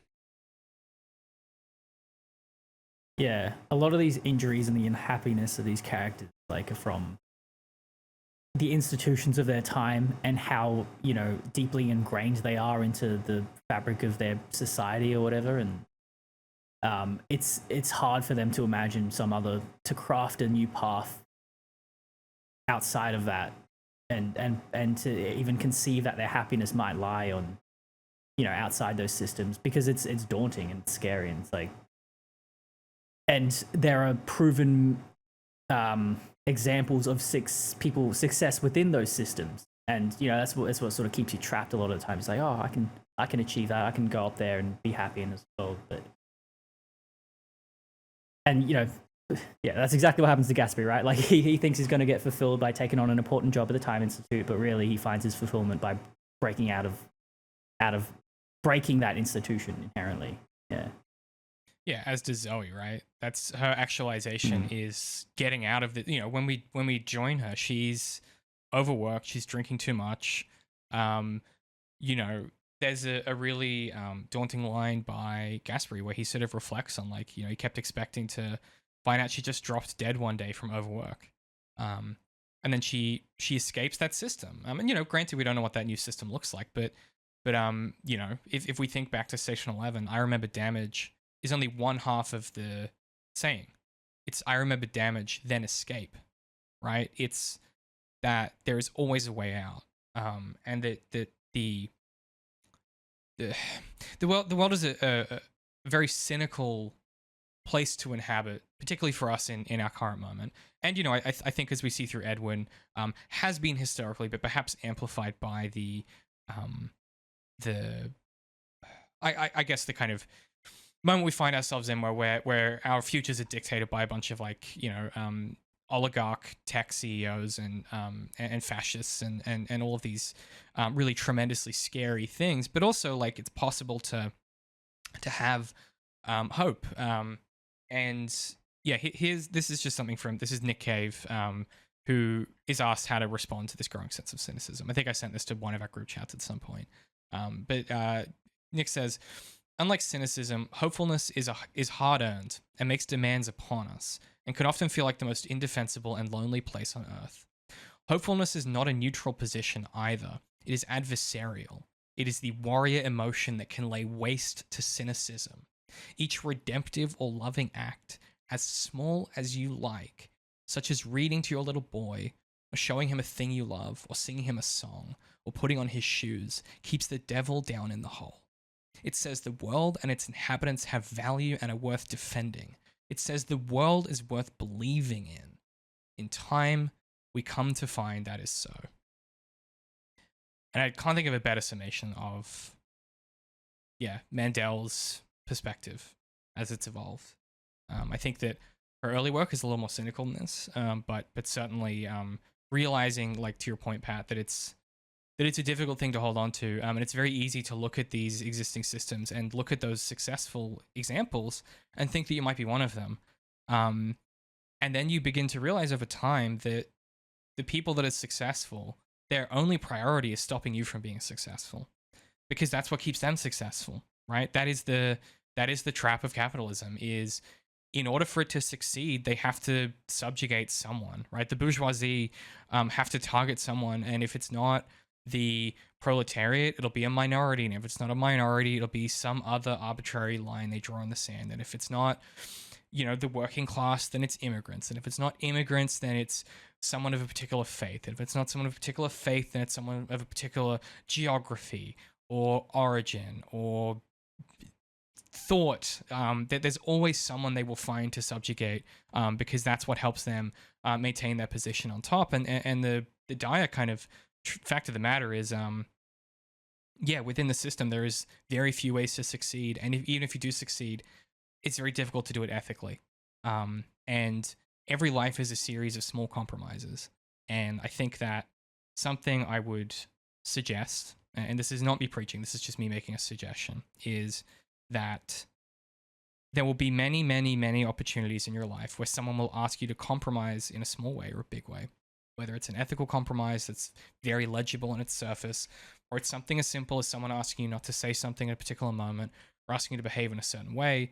I think that you have to ask yourself, is that compromise going to be something that I will be able to walk back from? Or if I make that compromise, is that a line that will be forever crossed? As clumsy as the scene is, I think to our Last of Us coverage, when we talked about the scene where Joel lies about the therapist's husband, and then immediately Ellie tells the truth. There are moments where people will push you to compromise those ethics, and the moments where we choose to push back, I think, are where we find who we are. And I would encourage anyone who's in these situations where they might be, in a bad relationship or in a bad situation or in a bad job or working for bad people, to think about ways that you can push back and not make those small compromises without risking yourself, or at times risking yourself, especially if it helps other people. I think that's a tremendously noble thing that we should all strive toward, and that, even if you try and fail, it's better than not trying at all, kind of thing. So yeah, keep faith. It's pretty dark out there. Anyway, I'll shut up now. Anything you guys want to add before we take a quick break and then talk about the any final thoughts and the road ahead? No. The only thought I had was that the you had mentioned Zoe being overworked and everything, and I think that there's an argument for the reading that what she was experiencing was like a existential crisis of thinking that we are living in a simulation, and how do I deal with that? Because everyone seemed to be firmly convinced that that was what they were dealing with, and that's how I had read it at the time, was that all of the, the drinking and the stress and everything was, what if I'm not real? Like, that's where it was stemming from, and it wasn't necessarily from like being overworked. So assuming that something that Gasperry did eventually let them figure out that this was a time loop that he had accidentally caused, then they would understand, and Zoe would know that this was not a digital world or whatever, and she would be able to come down from that and be a more realized person again. We don't really get a indication from the story as to what the Time Institute and Zoe know, but anyway, that was just a random thought. Yeah.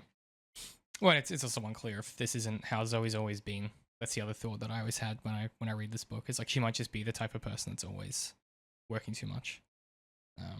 Yeah, your reading could also bear out as well. I don't know. I just, like, there are people I know, he said, looking in the mirror, who are always working. And sometimes it's just that type of guy. It's every time, like, there are just people I know where I'm like, yeah, that's all they're always doing. And it's bad, and you should try to do less of it. But yeah. Cool. All right, let's take a quick break, and then we will talk about Morella and Vincent and remittance, and then sort of wrap up the discussion of this novel, and then maybe talk about what we're covering next. And I've just got some housekeeping for the Patreon and our January break, so we'll be right back to talk about the ending of this novel. This post-apocalypse unit is sponsored by the Maynard Trigg series. You can find these books at underink.press. They are my science fantasy coming-of-age novels. If you like post-apocalypse fiction, I guarantee you'll like these novels. They take place in a dying world far above the earth in the skies. They are fantasy novels. They are mystery novels. They are coming-of-age. If you enjoy the things we talk about and the way we talk about them, I guarantee you'll like these novels. Use code REVIEW10 at checkout. That's REVIEW10 at checkout for 10% off the original hardback of the first novel.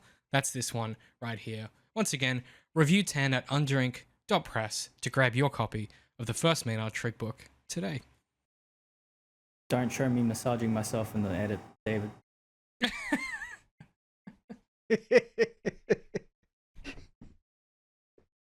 My shoulders are absolutely killing me today for some reason.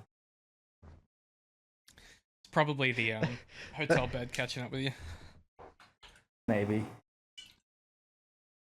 You've got to keep that in there and put text up on the screen and say, "This is how nervous I make him."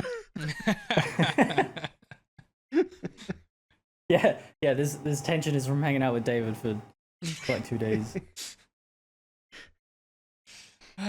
Very good. All right, let me close a bunch of David, shit. did you see the last comment on the like generic chat page of Discord here? The generic? Where Eric and I were. Yeah, I did. I'm just choosing not to engage. I know, but I ended it with hashtag no Starburns forever, and I loved that, and I was like, I referenced the book. You did. You did well. I did notice that, yes. Welcome back.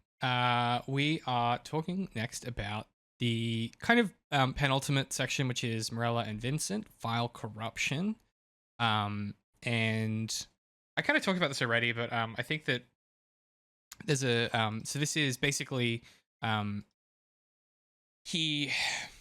Gasperry goes back to the present. He convinces, he sort of says to Zoe, like, well, if I what could I do to repair the fact that I saved Olive? And she's like, I don't know, like, your best bet would be to solve the anomaly. So he goes back to the beach in Cayette. And this is in Vincent's childhood. I've got this on 184.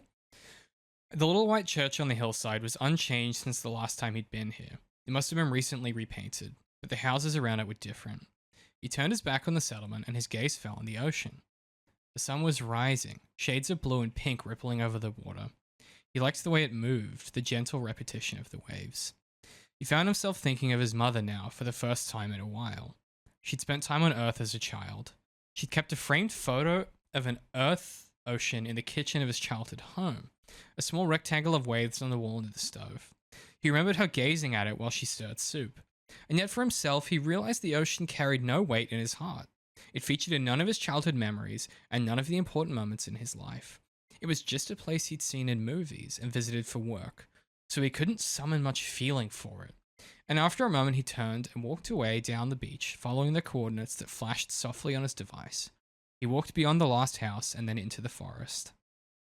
And I just thought the contrast of his relationship to the ocean, in comparison to someone like Vincent, where her entire life is kind of built around the ocean as like a founding and foundational concept.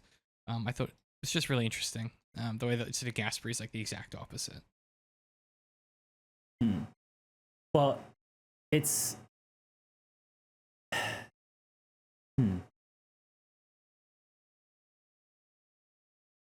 this book does some things with the human experience in, you know, hypothetical future scenarios of, say, like Gasperry, like growing up on a moon colony and having no conception or a feeling about what the ocean represents to, you know, humans living in the 21st century. Because, like, to us, like, I don't know, even if you don't live near an ocean, like, there is still some sort of fundamental like symbolism going on there for people about what the ocean is. And I think, yeah, it's interesting how Mandel like makes that point of like, no, like it's not an inherent, like, you know, primordial thing in human brains to have feelings about the ocean.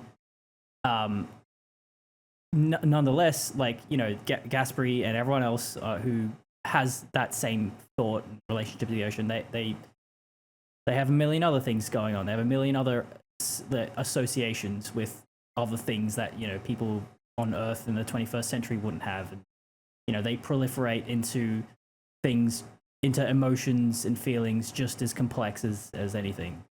Yeah. I want to say the difference is the looking at the ocean as kind of a concept of just a body of water versus the people who are standing in front of it and they are experiencing the vastness of the ocean. And that's the awe-inspiring part, is specifically the vastness of it. And I think that maybe she should have done more with, like, quote unquote, the vastness of space, if that was like the topic that was supposed to really be hit on. Does that make sense?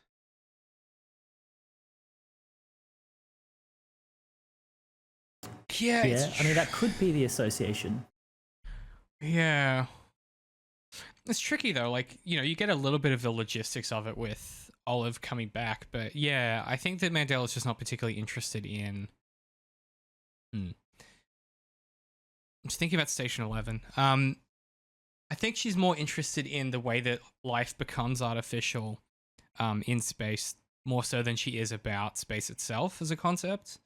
And I think that maybe this is where the friction of her writing a high concept sci-fi novel is maybe coming into contact with her priorities as an author.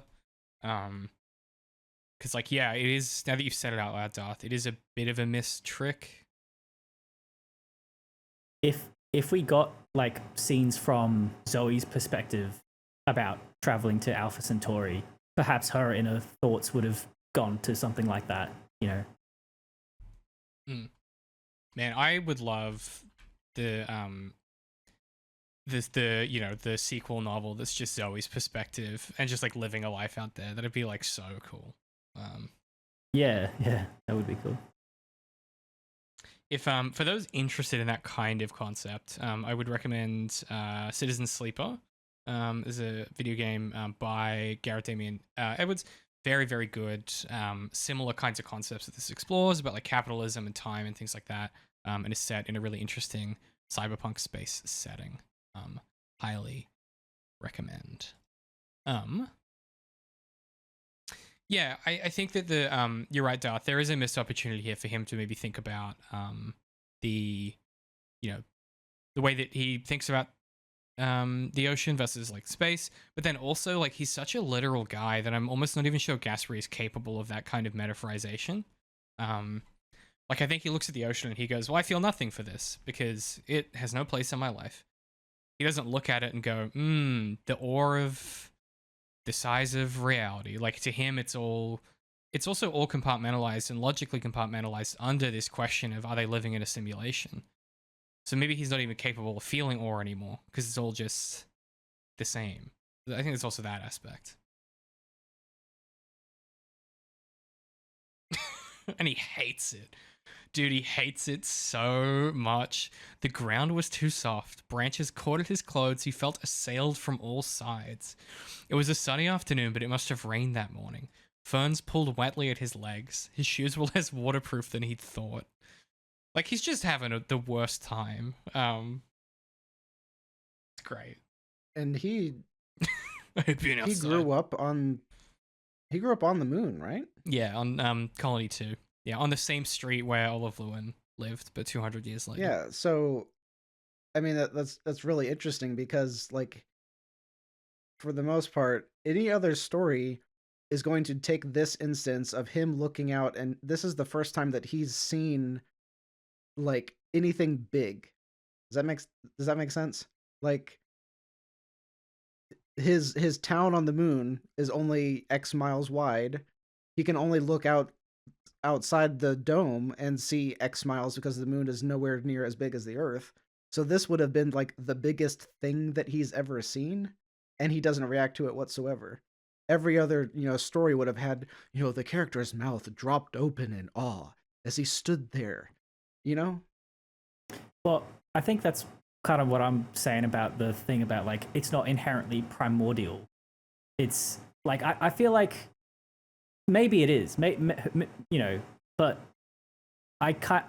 equally I feel like the awe we're supposed to feel when we gaze out in the ocean is informed by like art as well and by stories. And as we know, Gasperry isn't one for art. He knows fuck all about Shakespeare. We never really see him talk about like anything he likes or stuff like that. I think he just has no association, and he's just never thought about it. and then when he sees it as a blank slate, he's just like, okay, that's a thing. That's a setting. He didn't think much of it the first time either. Like when he first goes back and he interviews the Edwin, he doesn't think anything of it then either. Like he barely even acknowledges that the ocean's there. But then the anomaly is like super fascinating to him, if not scary. Yeah, and that's what I was thinking about, is like just him going into the forest in any other story would have been the most like awe-inspiring moment of his entire life. Like being able to walk under trees, Oh, I hadn't thought about that. And it's nothing. Maybe that comes back to the minimum viable novel thing, where it's like, well, that's not really a priority for this book, so it just doesn't even worry about it. And it writes a character that wouldn't worry about it either. But yeah, you're totally right. Like that, if you're a Facebook mom, I'm sure that you are bombarded by like videos of like someone seeing like snow for the first time or whatever, or like those really like manipulative, like this person has they've never been able to hear before, and we gave them this in-ear thing, and now they can hear. It's like all that stuff. Like, yeah, it just isn't. It just doesn't have it's a really interesting sort of set of priorities this novel has that don't seem to have room for that kind of thing. And instead it's the awe and the majesty of other people that tend to produce the moments of like or the majesty of time as well that produce these feelings. I think Olive's character kind of like references this sort of, because she when she's doing the like co-interview with another writer who did a book that's about someone growing up on the moon and like struggling with it because they're wishing they were on Earth, and Olive is sitting there like, that's not what we were thinking at all. We weren't wishing we were on Earth. And so it's like those characters are saying what we are saying now, that Gasperry doesn't care about the trees and doesn't care about the ocean because the moon people are so alien that they don't care about all these beautiful things on Earth? Or does this go back to the colonization conversation we were having? Is this like the whole like the noble savage thing versus like civilization, where it's like, yeah, of course they don't give a shit about your car. They don't care about cars. They have other shit going on. Like, is it that kind of vibe where it's like he's not moved by this because it just isn't any part of his life in any way that matters? Because he's from the moon colonies as opposed to being from quote unquote Earth, where civilization is, or where the heart of civilization is. I mean, the idea about linking it with the colonization stuff in the very first chapter is really interesting, but I don't necessarily know how that I don't know if there's enough evidence to support that. The closest thing it feels like is the moon people are like, we have technology, why would you care about trees? Even though that's not like explicitly said, but that's kind of like the vibe that I get. Like, we have the future here, why do you care about nature here? Is kind of the vibe. Actually, that makes a lot more sense now that you say that out loud. Yeah, I could see that. Talking about that interview with the other author reminded me of that funny line, how Olive seems to have like this haughty pretension about the her book compared to that other writer's book. It's really great. That was funny. And then she's like, I wonder how that author is doing, and she's like, oh, she died like a month ago. Oh, yeah. But it is funny. I was waiting for that. I was waiting for that chapter just to end with, oh, she died a month ago. Good. For some reason, I really expected her to. But I feel like it sort of does imply something like that. Like, and because I imagine in her head, she's like, perhaps it's a bit of that, but also like an immediate response of like, you shouldn't think that. So she just doesn't process it, if that makes sense. Mm-hmm. She's like afraid of her own like sort of dark thoughts there. The thing I find most embrace them. Embrace. Yeah, fear leads to hate. Hate leads to anyway. Yeah, it hang on. Fear leads to hate. Hate leads to suffering. Suffering is the path to the dark side. Is that not right?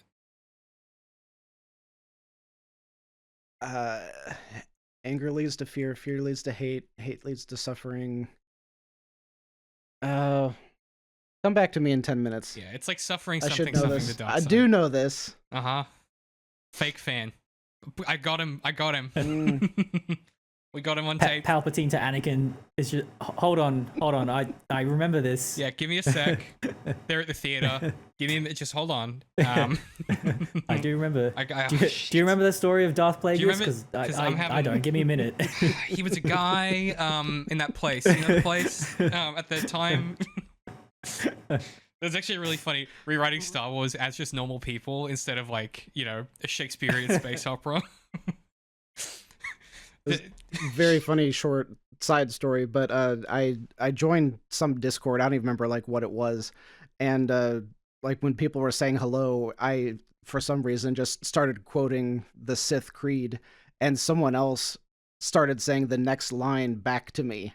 And so we were just going back and forth saying the creed to each other, and then everyone else is commenting like, what is going on? And someone was like, quiet, the nerds are communicating. That, yeah, okay. It's good stuff. It's too much Yep, for not me. judging at all. No, I it's hear just too much for me. Okay. So Vincent is walking down the beach, and This is just after she's cut her own hair and she's dyed it blue, as we know from Glass Hotel. And then we get the perspective of the break from Gasperry's perspective, like the break in time. And he sees Edwin St. Andrew ahead of them.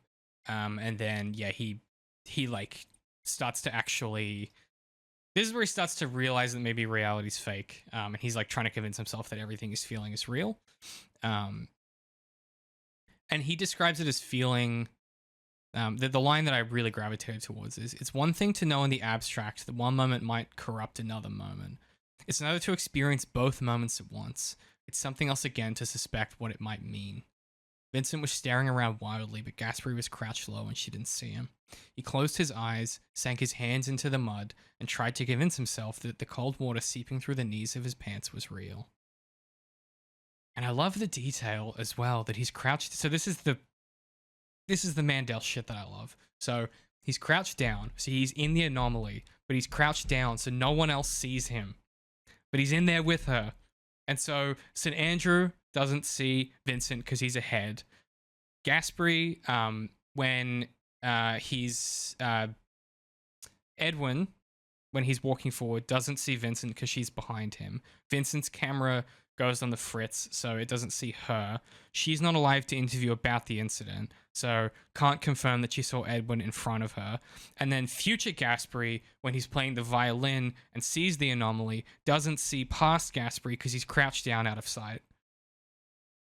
It's one of those, like, I could sit you down with, like, a whiteboard and show you the logistics of this scene, and it all plays out and works perfectly. It's very nice. And I didn't know that they were all meant to be in a space together. I thought it was just sort of like, I don't know, they just go into a corporeal form where all of them are one and many, and they, I don't know, something like that. The way to think about it, that I think about it, is it's like if you have two images on. Okay, how do I? So back before we had computers that were really good and we had overhead projectors, you had projectors, which is basically a box that you put a transparent sheet of paper on that you could draw on, like, with ink on, or print stuff on, and then you would project through a mirror onto the wall. And what you could do is you could overlay two sheets on top of each other, and then those two sheets would be projected at the same time into the same screen.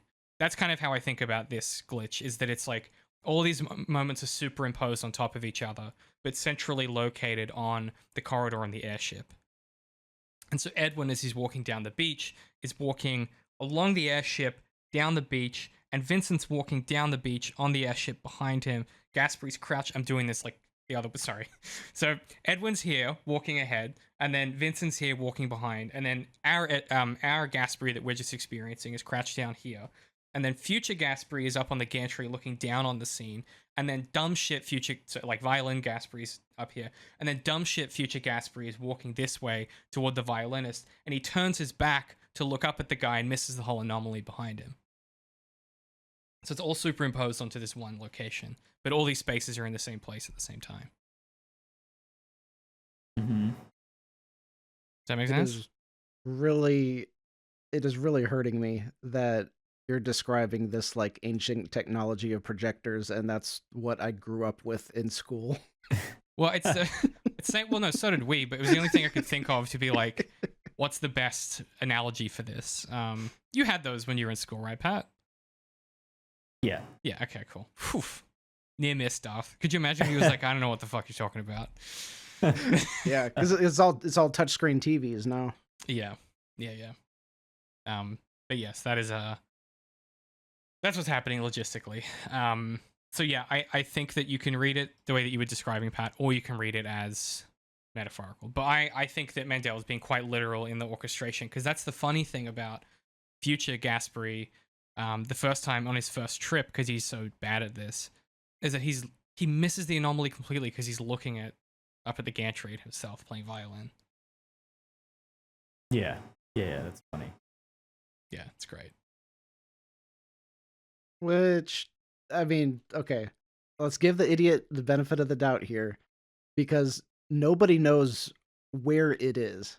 So he would have just had to continually be spinning in a circle, hoping to catch a glimpse of it. You know? So it's a little much to say that it's, his quote unquote fault for missing it because it was behind him. Like, no one knew it was there. The entire Time Institute couldn't pin down where it was. Like, he knew when the tree was there, like what branches it was between that you were supposed to look up. But this, the floor of this building is like where that tree branch was. So they're not even on the same elevation. Nothing would be the same for him to be able to identify where the actual source of the thing is. So I think the idiot gets a little credibility here. I don't know. I simply would have seen it. I think probably. Simply would have been better. I simply would have seen it. Yeah, I think in that situation, I would have seen it, put it all together first try. So I don't know about that. Yeah, you're not wrong. I just like being mean to Gasperry. I really want to write a time travel story and have it be like a geocaching thing where you have to go out and physically hunt down clues and stuff, and then I'll be like, you said you could do this. You said you were the one. Oh God. Yeah. Well, this is an ARG just for David. Just for me. The problem is that my specialty is purely academic. Application to the real world is rarely where I thrive, unfortunately. So. I mean, that's not true. I can do plenty of stuff. I'm just bad at most things. So I can change a tire. That's something. Yeah, but you spell it wrong. So it doesn't I do spell it wrong. It's really annoying. Anyway. I feel like I would be a very good time travel agent. Like, if I had Gasperry's job, I feel like I'd do it pretty well. Yeah. I'm just imagining myself as a priest. Yeah, I think I could pull that off. You could. You'd be much you better. Could let all the people die. Is that what he's hinting at? Yeah. Well, I was also thinking about that last night. I would definitely just stick to the script. I wouldn't fuck around with anything. I would fuck around with plenty of stuff and then lie about it afterwards. Be like, I don't know what you're talking about, dude. That wasn't me. It's actually really. I wonder if this was intentional. Now that I think about it, okay, talking about pandemics and then thinking about the nurses and the doctors who have to do all of the treating of those patients and everything. And one of the biggest things that they struggle with is they have to dehumanize the patient so that they don't necessarily care about the patient, so that they could treat them from a clinical perspective without being emotionally attached to that person, which would impact the treatment of the person. And that is very close to the same thing with the Time Institute, where they're trying to train these people how to be doctors who don't care about the patients and are just trying to treat the disease or the injury, which is time. Time was injured, and they have to remain unemotionally attached to the people, just like the doctors and the nurses, and many of them can't do it, and trouble ensues like we see here. Well, that's the philosophy that business people go into business with. The only difference is it's just much less justifiable compared to healing and being a doctor. Yeah. I would make the argument there that a lot of those capitalist focused people are whatever the word is, that inhuman. It's not that they're trying not to care about people so that they could do their jobs properly. It's just that they don't care about people. Yeah, well, the two influence each other, probably. Yeah, I also don't think that we should let these people off the hook and suggest that it's a material makeup thing. I have no doubt there are certainly some people that are like that, like some CEOs that are genuinely psychopaths, but I always struggle with this line of thinking, because if you follow it down far enough, you end up with the conclusion of well, you can't be mad at them because they're just like this. And I find that to be a deeply insufficient position to have. Like, we can make demands of these people to do better and to treat the people that work for them as people. And in the instance where we do suggest that it might be like a material reality thing where like they just are unable to, or they just don't, as you say, Darth, like they just don't care about people, well, then they should be made to, right? That is what people like us exist in the world to do, is to force those people to contend with the fact that like these are people and they're not, you know, machines on a conveyor belt making 12 grubles every hour, and they actually want them to make 13, and you know, all these different types. It's like, no, like they should be made to, and there are mechanisms to do that, and you know, whether that's unions or legislation or regulation, there are ways that we can force these people to do that. But I always find it difficult to accept that they are just like this, even if they found themselves in that place. I don't know. I've just worked with enough senior executives that aren't fucking reptiles, but the people that are reptiles, to me, it seems like that it's an insufficient position. I don't have a sufficient position, right? This isn't me being like, and here's what I think. I find it insufficient only insofar as it lets them off the hook for their behavior, and I think that yeah, that's the part I find troubling, perhaps. Yeah. Sorry, that was particularly incoherent. But you know what I'm trying to say. I was gonna say, I forgot where we started at. Yeah. Well, it was the exact opposite. It was the fact that the story deals with pandemics, which is nurses and doctors having to emotionally unattach from their patient, just like Gasperry should have emotionally unattached from his quote unquote patients, but he was unable to. Yeah. And me wondering if that was something that Mandel was very much trying to draw a parallel between having to care about, supposing to not care about the people that you're supposed to be helping. Yes. Well, yeah, and I think that like the thing that you guys were saying much earlier about the Time Institute and bureaucracy like looking after itself, I think it's in conversation with that dehumanization, where it's like it can only achieve that by forcing the people that are within it to dehumanize its subjects in order to do what they need to do, you know, in service of this institution.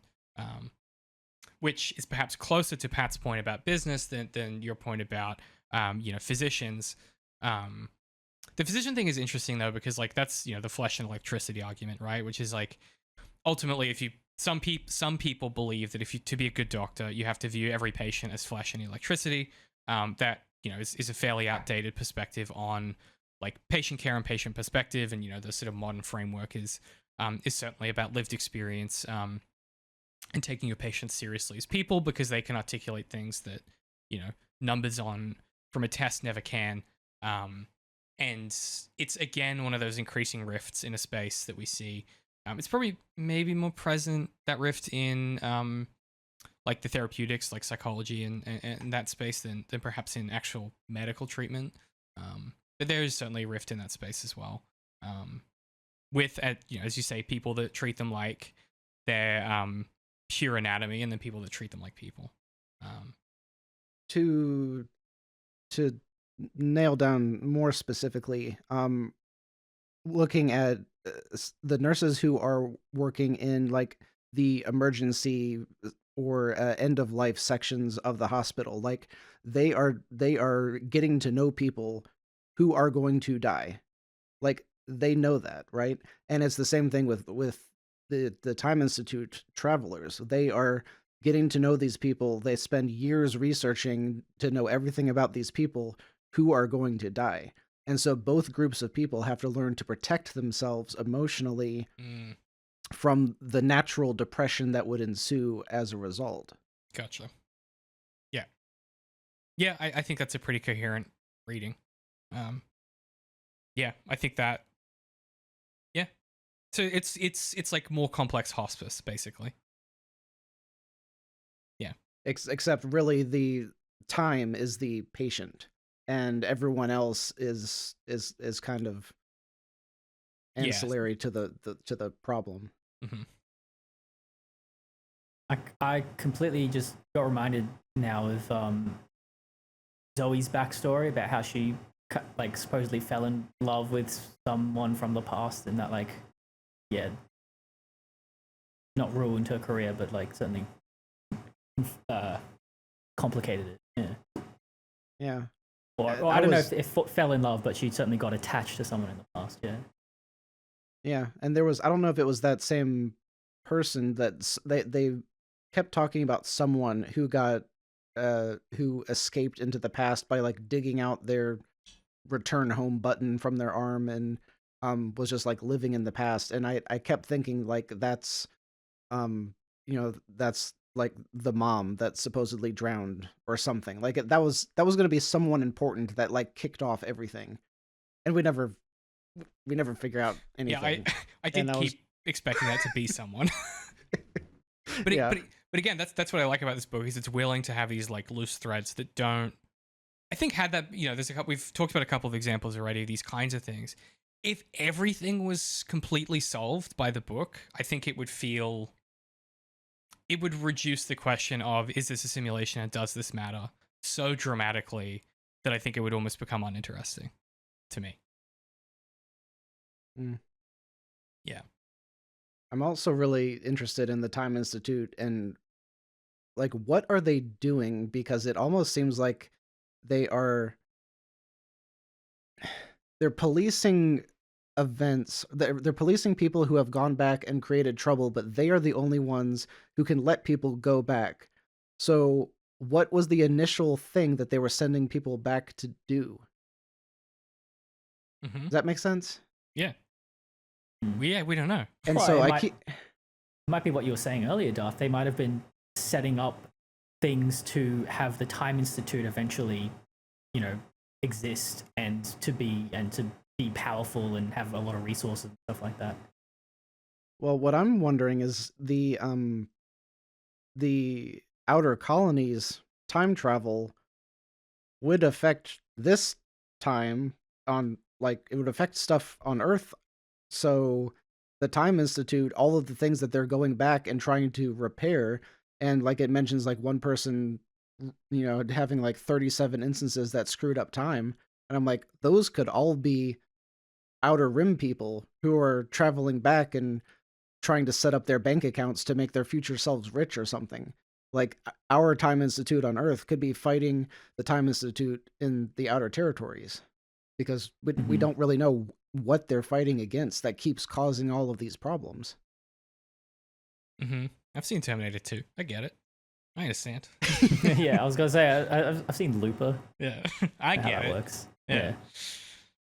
It's a good question. What if Zoe is Vincent's mom?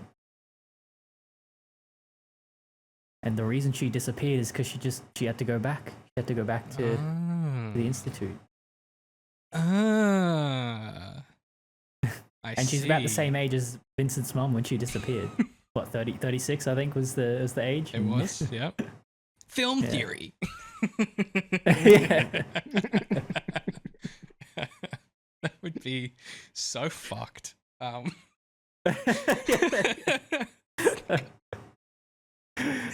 I wonder if they specifically mention a necklace that she's wearing.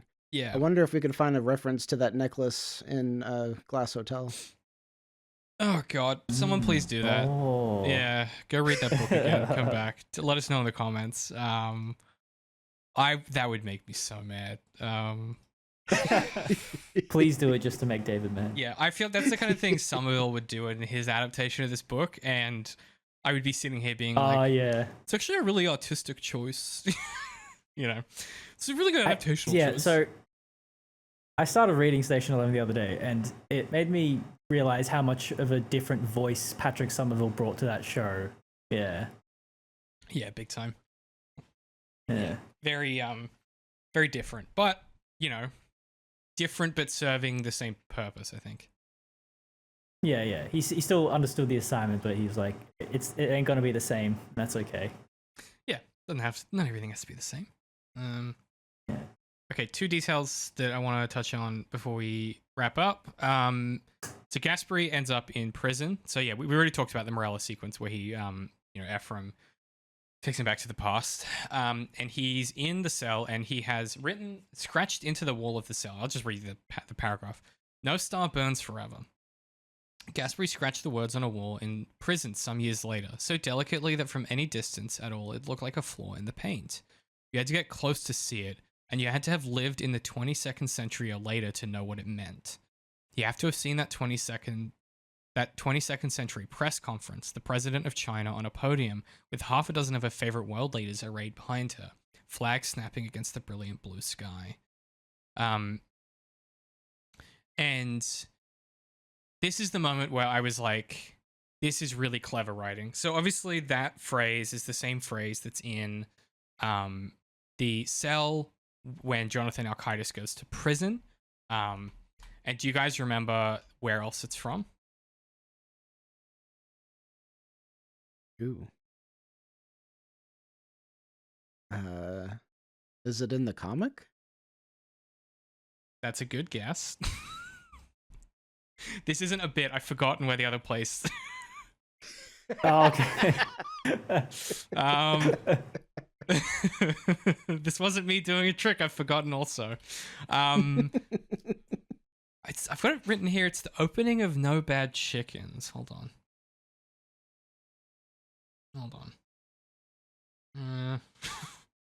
Oh, is it in Olive's book or something? I don't remember. Hold on. It might be. No, I wrote this note so confidently. I'm like, I'll remember. Oh, here you go. Yeah, this is the opening of No Bad Chickens. No star burns forever. You can say it's the end of the world and mean it, but what gets lost in that is the kind of careless usage that the world will eventually literally end. Not civilization, whatever that is, but the actual planet. Which is not to say that those smaller endings aren't annihilating. And then this is our first perspective from Gasperry, where he talks about training at the Time Institute. So it's a phrase that is like indelible to him as a person, I guess, is the takeaway there. Like he's sort of he sort of adopted it within himself in the same way that in Station 11 we get like I Remember Damage, and then in Merry Bad, Olive's book, we saw it coming, or we always knew it was coming, I think is the phrasing that we get there. Yeah. And then in Glass Hotel, it's why don't you eat broken glass? Why don't we eat broken glass? Equally as profound. Equally as profound. Or you get what was the quote? Sweep me up. You know, that sort of hypocritical, last author's lines that Vincent loves. Mm-hmm. Just these little phrases that are the kind of thing that people would get tattooed on themselves. Mm-hmm. Yeah. Cool. So I just wanted to touch on that. Just say it. Yeah, his cellmate is Harrison, who is the cellmate that Jonathan will eventually have. And it's another of these little moments of like, well, that phrase is scratched on the wall of Jonathan's cell. So maybe it is the same reality, but then in the reality that we know, Jonathan doesn't go to prison. He goes to Dubai in this version of reality. So maybe it is the same cell, but Jonathan never goes there. I just love this kind of impossible to resolve question of like what actually happens in each of these given kind of sliding doors realities. It's cool. It's really cool to me. The only thing that made sense to me is that one of these people who time traveled did something that influenced Alcides' life and let him make a different decision so that he escaped prison and was in Dubai. Who did that and how they did that and why they did that? Maybe that's another book or something, but like that's the only thing, because I don't think there's any evidence in here of like alternate dimensions and that kind of thing, aside from just like the fact of the Dubai versus prison thing, right? So it brings me back to this is not a simulation. This is just a time travel, hijinks. So someone does something. Actually, it would make a lot of sense when I was making the capitalism argument for the outer territories. So if one of them comes back, time travels, tells Alcides, you got to get out of here, get to Dubai, and then he takes his however many millions of dollars he still has in his bank account, takes it to Dubai, invests all that, and then gives that to the Outer Territories later, hundreds of thousand years, however many years later. Maybe that makes sense and fits with the themes of everything. Well, I'd also had the theory that like maybe it's maybe they go back and they stop Paul from ODing, because it kind of seems like in Glass Hotel, the last time we see him, maybe he's dying on the street corner at the same time Vincent falls off the boat. And so I'd always had this pet theory that maybe like the Time Institute goes back and like they put him into rehab or something. And that's the actual version of reality we get in that book where he's telling his story from rehab, and that's this version of reality. But it's starting to make my head hurt to think about. I think arguably that it does seem like he is turned around. Paul is turned around, and given the timeline, I think you could argue that what turned him around was being informed of Vincent dying at sea, and that let him get off of the drugs permanently. Yeah, well, at the end of Glass Hotel, like he's at that street corner, but then the next scene he's like in rehab as well. So okay, don't remember that. Yeah, to me it always was like maybe that sort of that happened in sequence. Yeah, I kind of I've always taken these books to be like echoes of each other, and that Mandel hasn't made them solvable on purpose, which I know will be infuriating for someone like Darth, but the biggest thing in terms of timey-wimey stuff for me is the first book.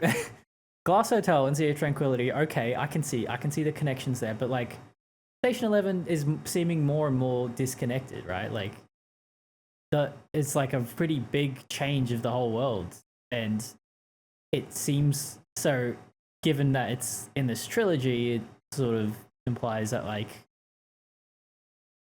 the world was changed from that pandemic. Someone like did something to stop that pandemic from happening, or to like make whatever strain that caused the end of the world to lessen and be more of a COVID-19 than a whatever it was that kicked off Station 11. Well, David had said it earlier that these are much more of just shared world kind of books rather than truly connected. And after I finished this, I was trying to look up some things because I have a conspiracy for later. That's what I was trying to research, and so I found where she was talking about like the impetus for writing this book, and she was just like, I wanted to do a sci-fi time travel thing, and like it had nothing to do with Glass Hotel whatsoever. But she was like, I already had these characters. I knew I wanted to do something in this time frame, and I always liked Morella, so I was like, okay, I'll write about Morella. So it wasn't connected. It was just she used what she already had as a baseline to write the new stuff, and just made them tangentially connected, but not actually. Like, we keep thinking about them like they're a trilogy, and I think that's really hurting us because they're not at all, aside from the characters crossing over. Yeah, but I agree. It's just so striking though, just how different Station 11 is from the next two books, I think. Mm-hmm. Well, and like I think the ethereal growth was going to be my question. Yeah, so that's where I was going. You kind of preempted me. I would say that the closest to the Mandel House style, granted she's only written 6 books, so like we're not talking about a huge corpus at this stage. 6 books is still a lot of books. The Mandel House style of like narrative structure, I think, is probably The Singer's Gun. I think it's probably the closest to the purest distillation of what she does, followed very closely by Glass Hotel, followed then by the Lola Quartet, followed then by Last Night in Montreal, followed then by Station 11, followed then by Sea of Tranquility. And so I do think it is an evolution of... I think Station 11 frees her to go back to Glass Hotel and write the same type of book she used to write. And then Sea of Tranquility is her going, okay, I did speculative fiction once. Now let's do really high concept sci-fi. But the reason why I talk about them as I keep using the word like trilogy or sequels because they are packaged together. They are sold together as three. And I also think that it's impossible not to view the sequence of these books as not being written with something to do with each other deliberately, right?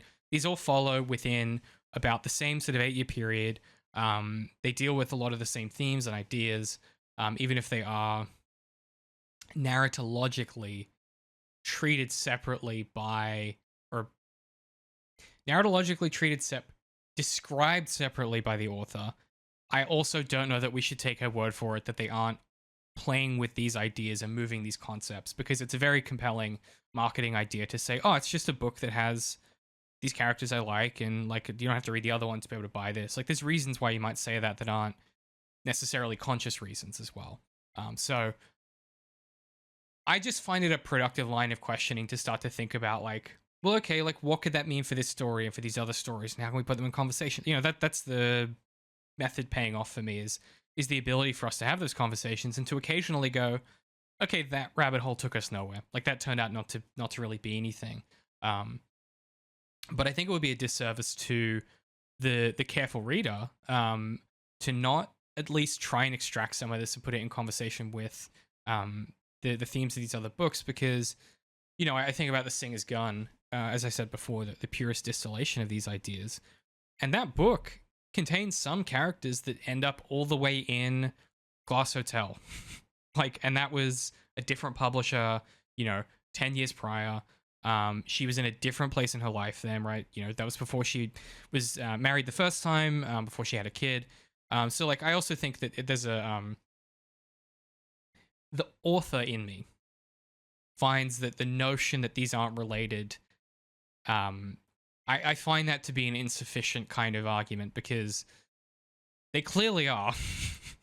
They're just not literally supposed to be sequels, but they are sequential to each other in the ways that they're exploring the same ideas, themes, and concepts.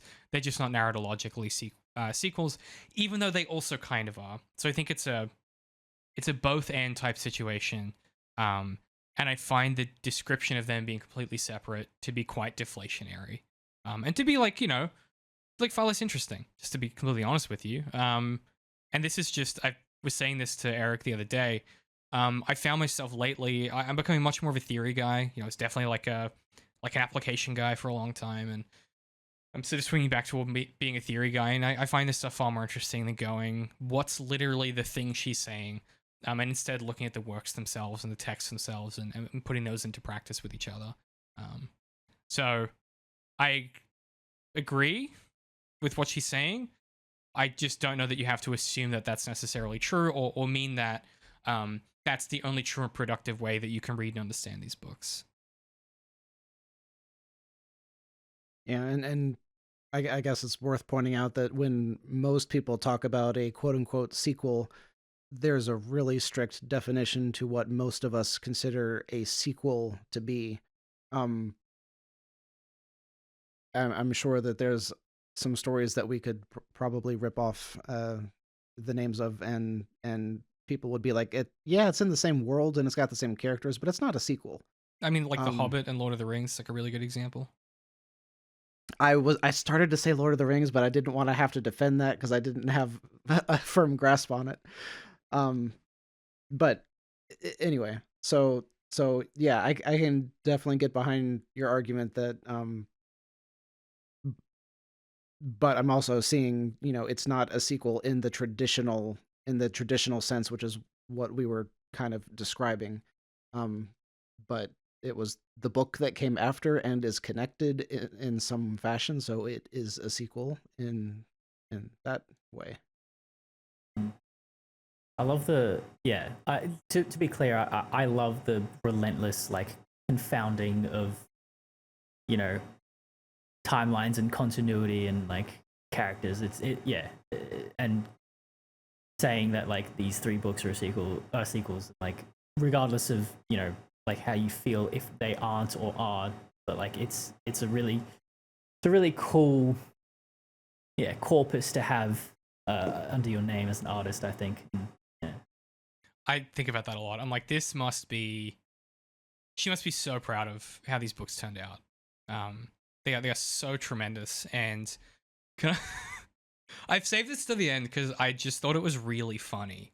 And if either of you know this for sure, don't answer. But if you don't know, definitely guess. Do you know who is a famous person, a really, really, really famous person, was sort of somewhat responsible for making Mandel successful? Like, put these books on their list, put Glass Hotel and Sea of Tranquility on their list, of like of their favorite books of the year for the respective years when they came out. Do you want to guess who it was? George Martin. Nope. I accidentally read this when I was researching. Okay, damn it. I'll give you 2 more guesses, Pat.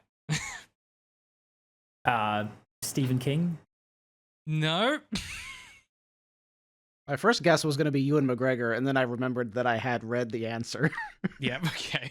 Oh wait, is it an author? No. Okay. I could be anyone. I don't know. Barack Hussein Obama. Ah, nice. Yeah. Yeah, that checks out. That checks out. Yeah. He's a well-read guy. Yeah, when I first heard that, I was like, that's so strange. Yeah, I was like, I had no idea presidents had reading lists. Like that blew my mind. I'm like, I'm happy. Yeah. It was nice when we had presidents who like read books. I mean... it was nice when we had presidents that could read. Yeah, he's a great writer too. I've read a bunch of his like Medium articles. He's very intelligent. He writes particularly excellent phenomenological essays as well. If you track some of this down, when he sort of writes about, he'll take like an experience he had, and he'll narrativize it against like some other historical context. Yeah. I haven't listened to much of his podcast, but I'm given to understand that's also excellent. Yeah. All right. Well, let's. Okay. So the last thing I have then, I just thought it was really funny.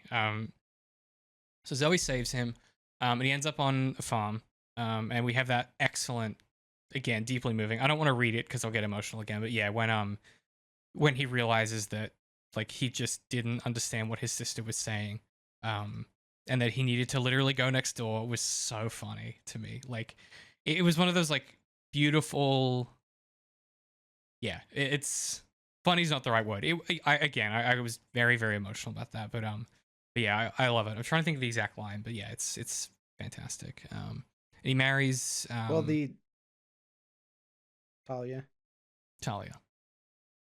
But like the interesting thing is to think about, like, did Zoe somehow already know that they were going to get married?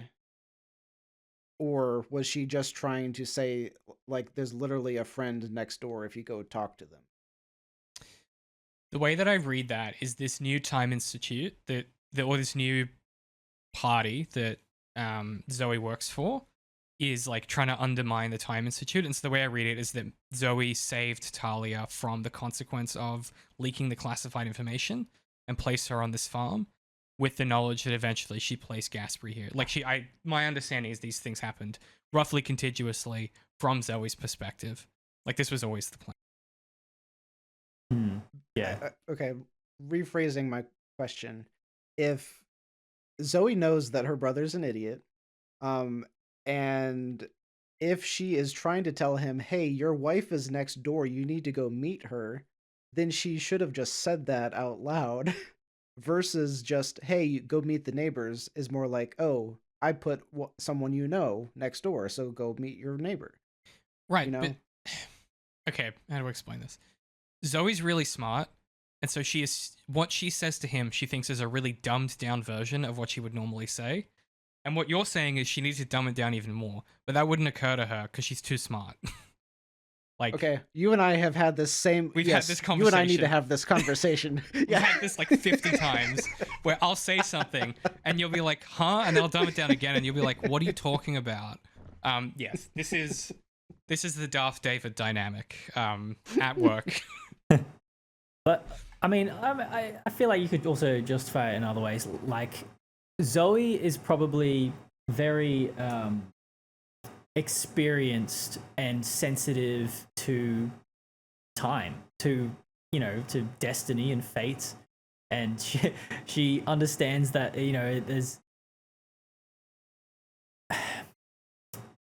there might be an efflorescence of events that are more deeply moving and poetic if she says what she says rather than just hey, I know how your life turns out, go meet your wife, she's over there. Like, she understands that things need to happen organically, maybe, something like that.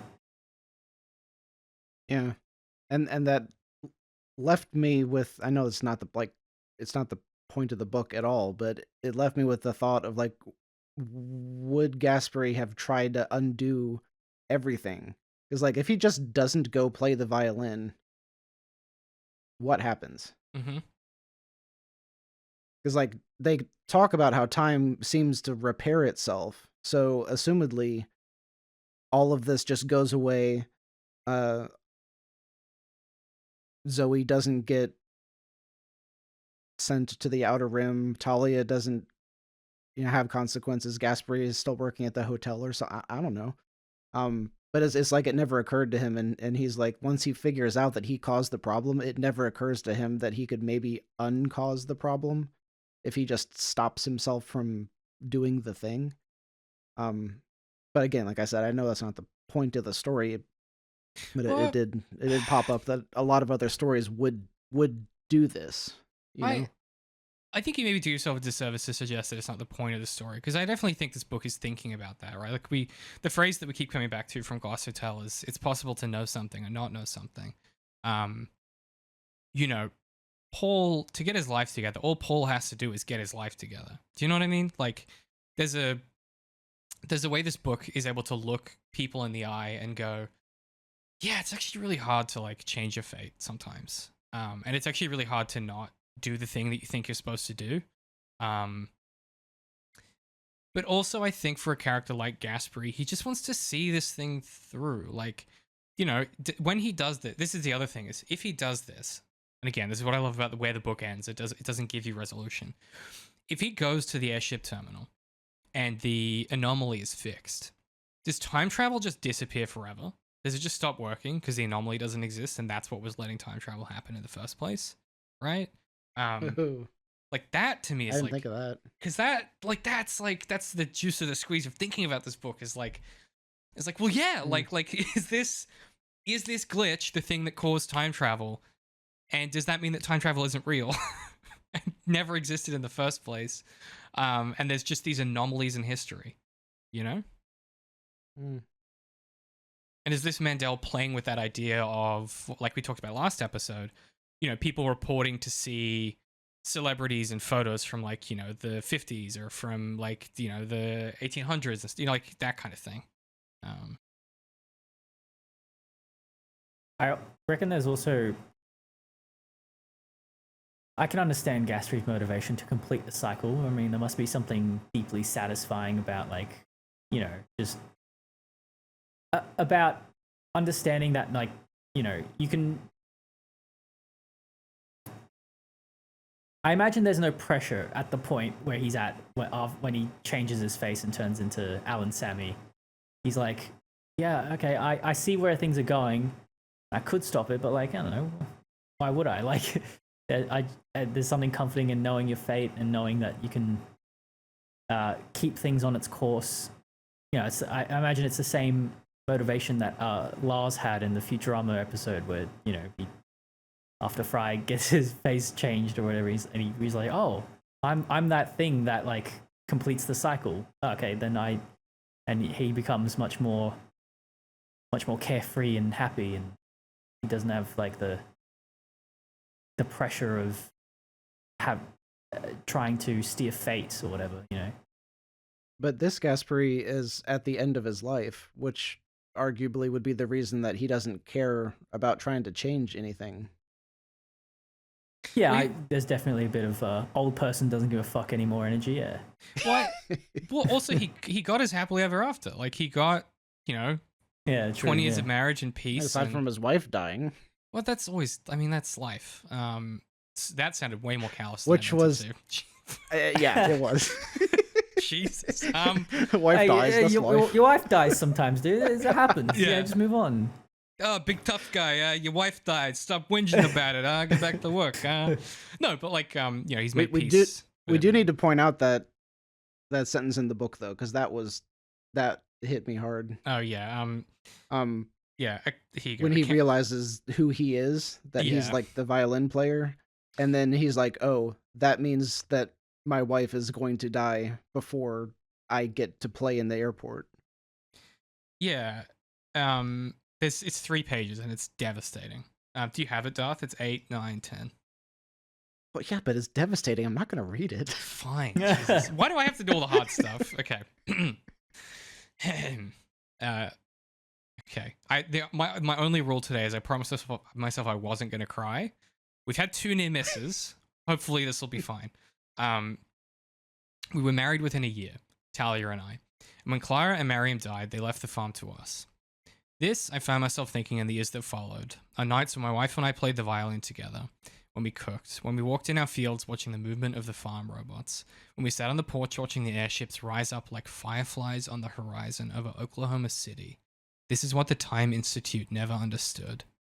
If definitive proof emerges that we're living in a simulation, the correct response to that news will be, so what? A life lived in a simulation is still a life. Then section break.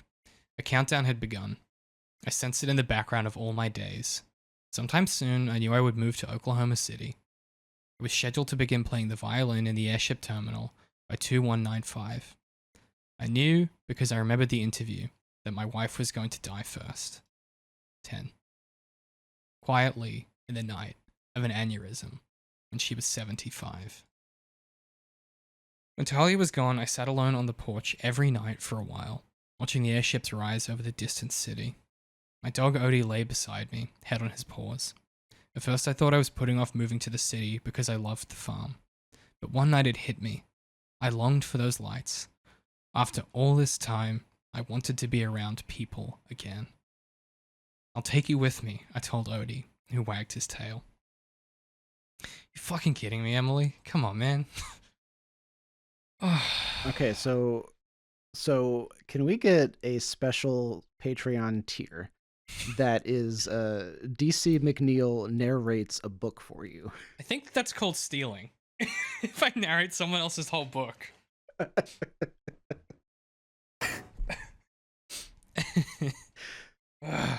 Devastating. The line, I'll take you with me, I told Odie, who wagged his tail. Come on. Come on, man. And you're not even a dog person. That hits doubly hard if you're a dog person, man. Well, my dad's an old man with a dog. You know what I mean? What about the very last sentence in the novel?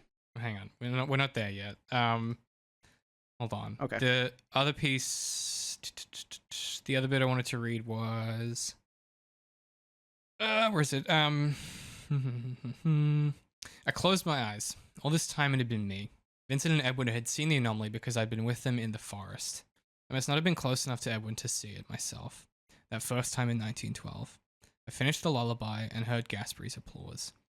And then you get the interview from the other perspective. And it's so funny seeing how trivial and ridiculous young Gasperry seems in comparison to old Gasperry.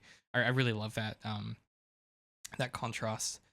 And yes, do you want to read it, Darth? I've got it from when I wasn't playing my violin.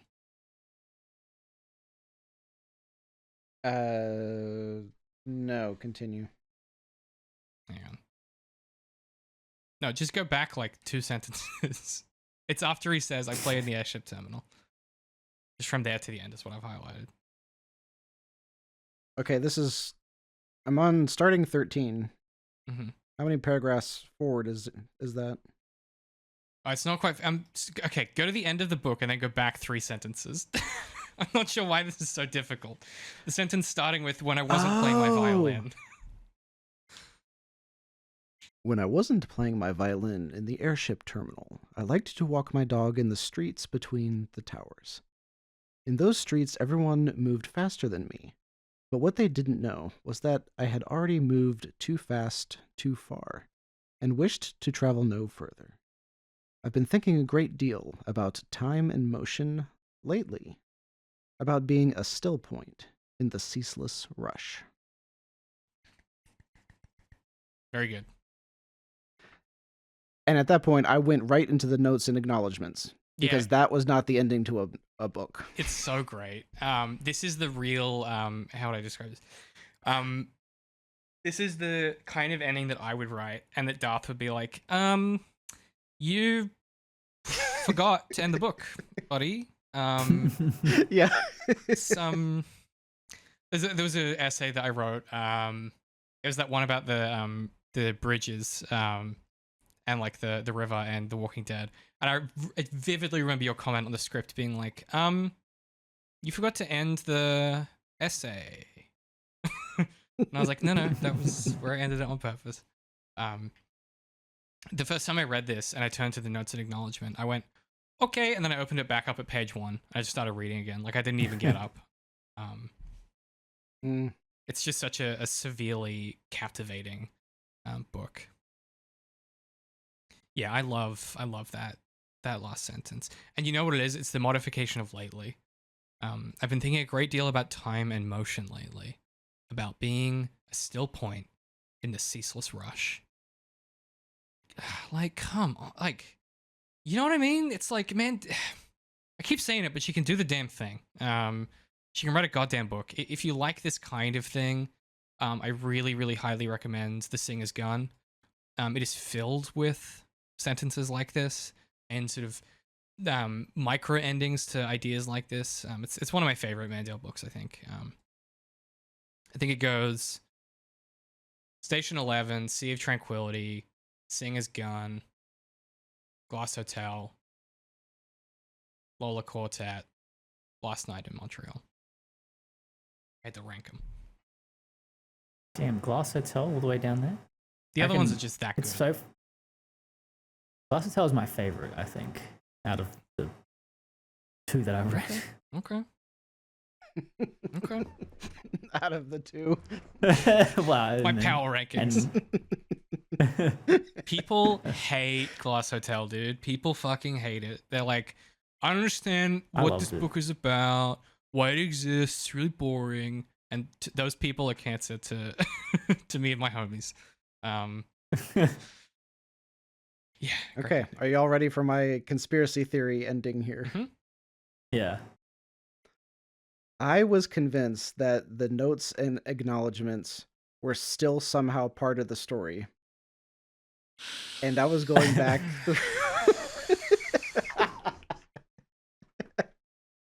Oh my God. Very specifically, look at the very, very last line of it. She gives the literal name of her nanny that was taking care and says, "Thank you to the nanny for taking care of my daughter while I wrote this book." Mm-hmm. That goes against everything that we experienced with Olive when she was doing her book tour, right? Where Olive was like I am doing this for my daughter, and this is kind of giving me the opposite impression. Does that make sense? Like the stuff in the book is like pro woman and then pro mother, and then this is like I pawned my daughter off on someone else, but I paid her, but I'm thanking her by name in the book. And then I took it even further, and then I was like looking up the dates and everything, and her marriage ended the same month that this book came out. So she wasn't single when the book came out, so she would have had 2 parents at home when she was. So why did they need a nanny?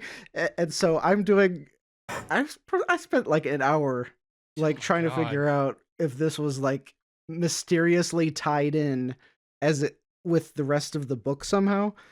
And then I was like, okay, I am not going to send this to them, because I had all of this. I had like a page full of stuff typed up to send you guys. And I was like, I think I went off the deep end. I'm not going to send this. I'm going to let it go. That is the deep end, Darth.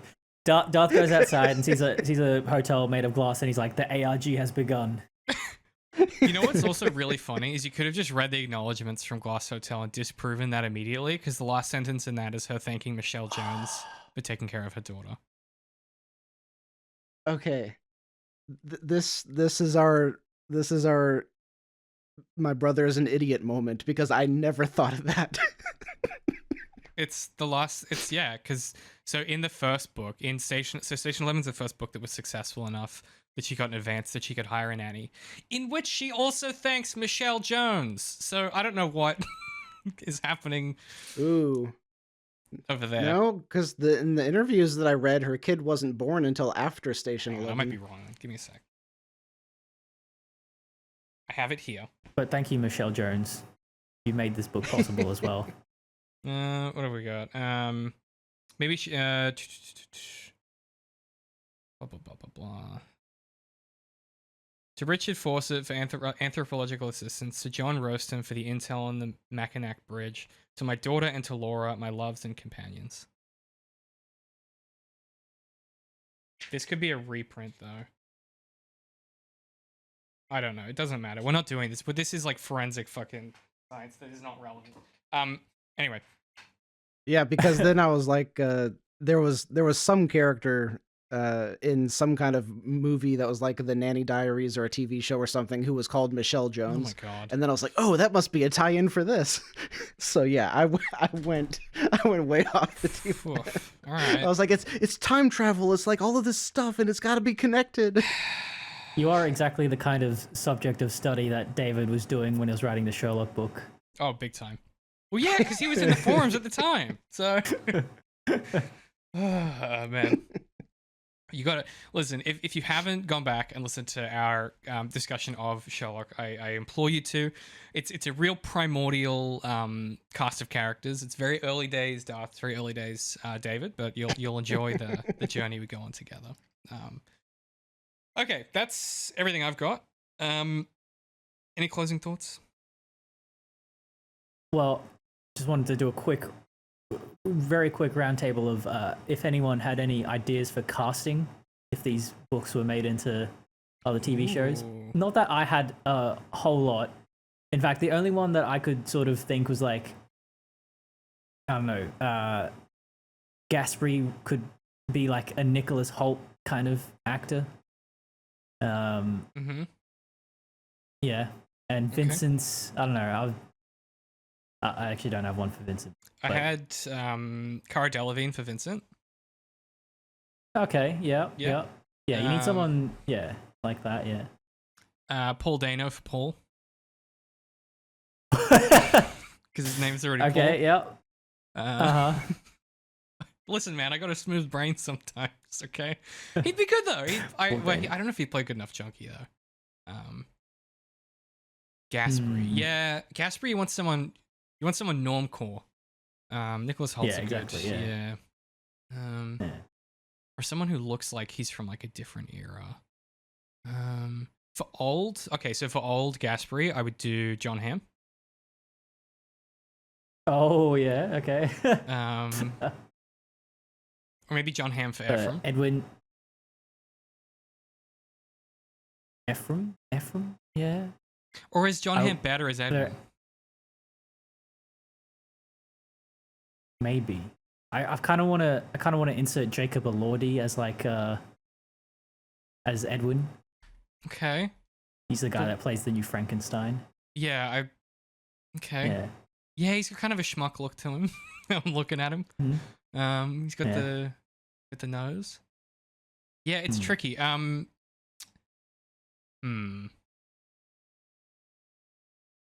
Who would you do? Okay, here's a good one.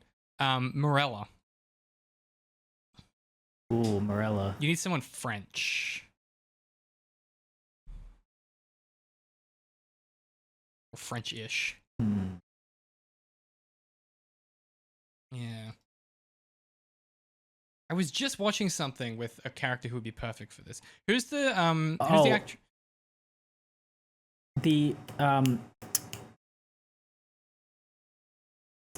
Oh, wait, no. I was just straight up thinking of the actress who played Elizabeth in Station 11. That's so good. That would mess with people so much if you cast the same actors from Station 11. That'd be so good. Cast like someone like Kristen Bell or something. I don't know. Well, I was thinking maybe the actress who plays the liaison in Pluribus, Carolina Widra. She'd be a good Morella. Oh yeah, okay. All right, we're gonna move on. I don't know how much of that's gonna stay in. At least some of it. Darth. Oh well, I should say next time will be our holiday special, where we get we'll be joined by I cannot talk. I've been talking for too long. A round table of Zero Indent returning guests. Now I'm going to say this, and I'm going to ask you not to Google it, audience, because if you read the synopsis, it will spoil the film. We are talking about 2021's Silent Night. Now I was laughing because the first thing that Darth and Eric did was Google it, which is perfect. I live in a... We just had to find the right one. There's like 14 Silent Night movies. I literally told you which one. I attached an image of the poster. I couldn't have told you more clearly which one it was. It's the one with Keira Knightley, for anyone wondering. Anyway, 2021's Silent Night. It was directed by Camille Griffin, and it stars Keira Knightley. You'll know it's the right one because the cover image is a handsome guy with a glass of champagne and Keira Knightley and a kid. That's the one. Don't Google it. Just watch it. That's the film. We're going to be talking about it. We'll have a roundtable of guests.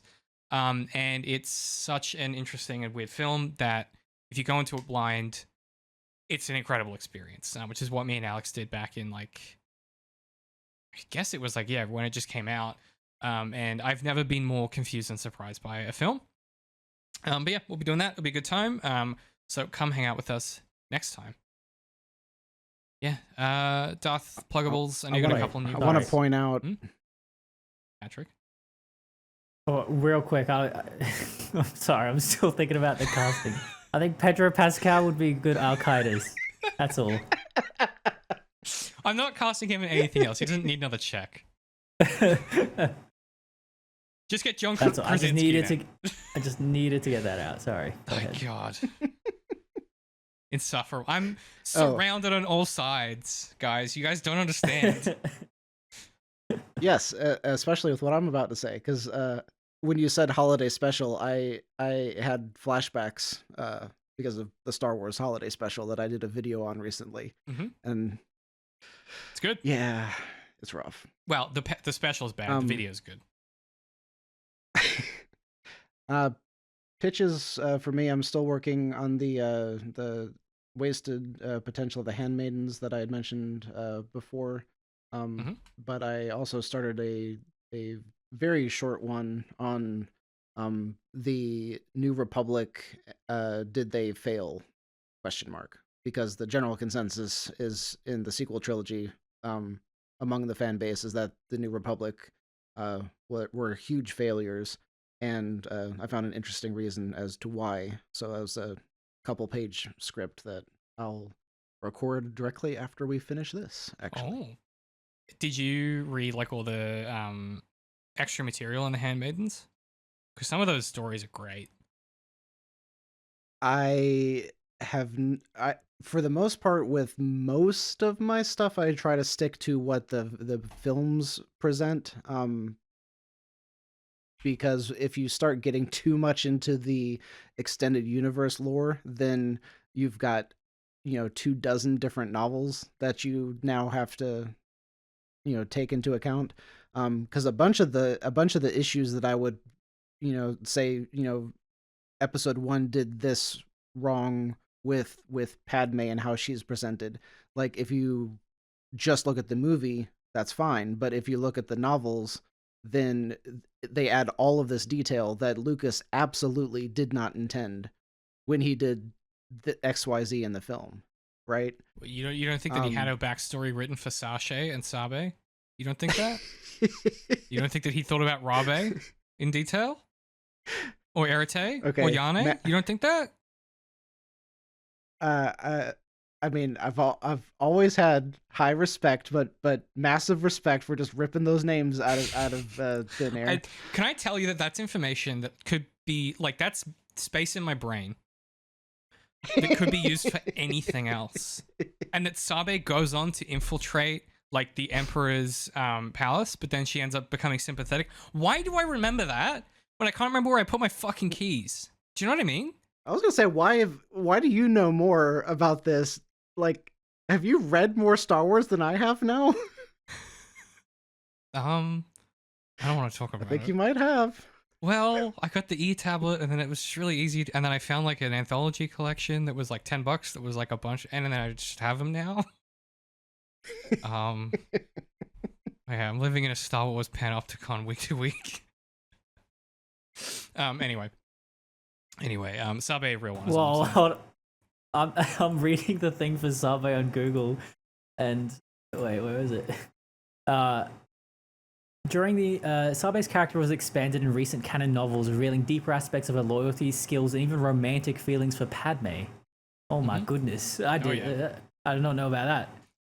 Sabe imagine your body decoy who's meant to like look like you and impersonate you is in love with you. That'd be awkward. Oh my god, there's very much of they're just in love with themselves is the joke. That's narcissist, yeah. Don't Rick and Morty do that joke?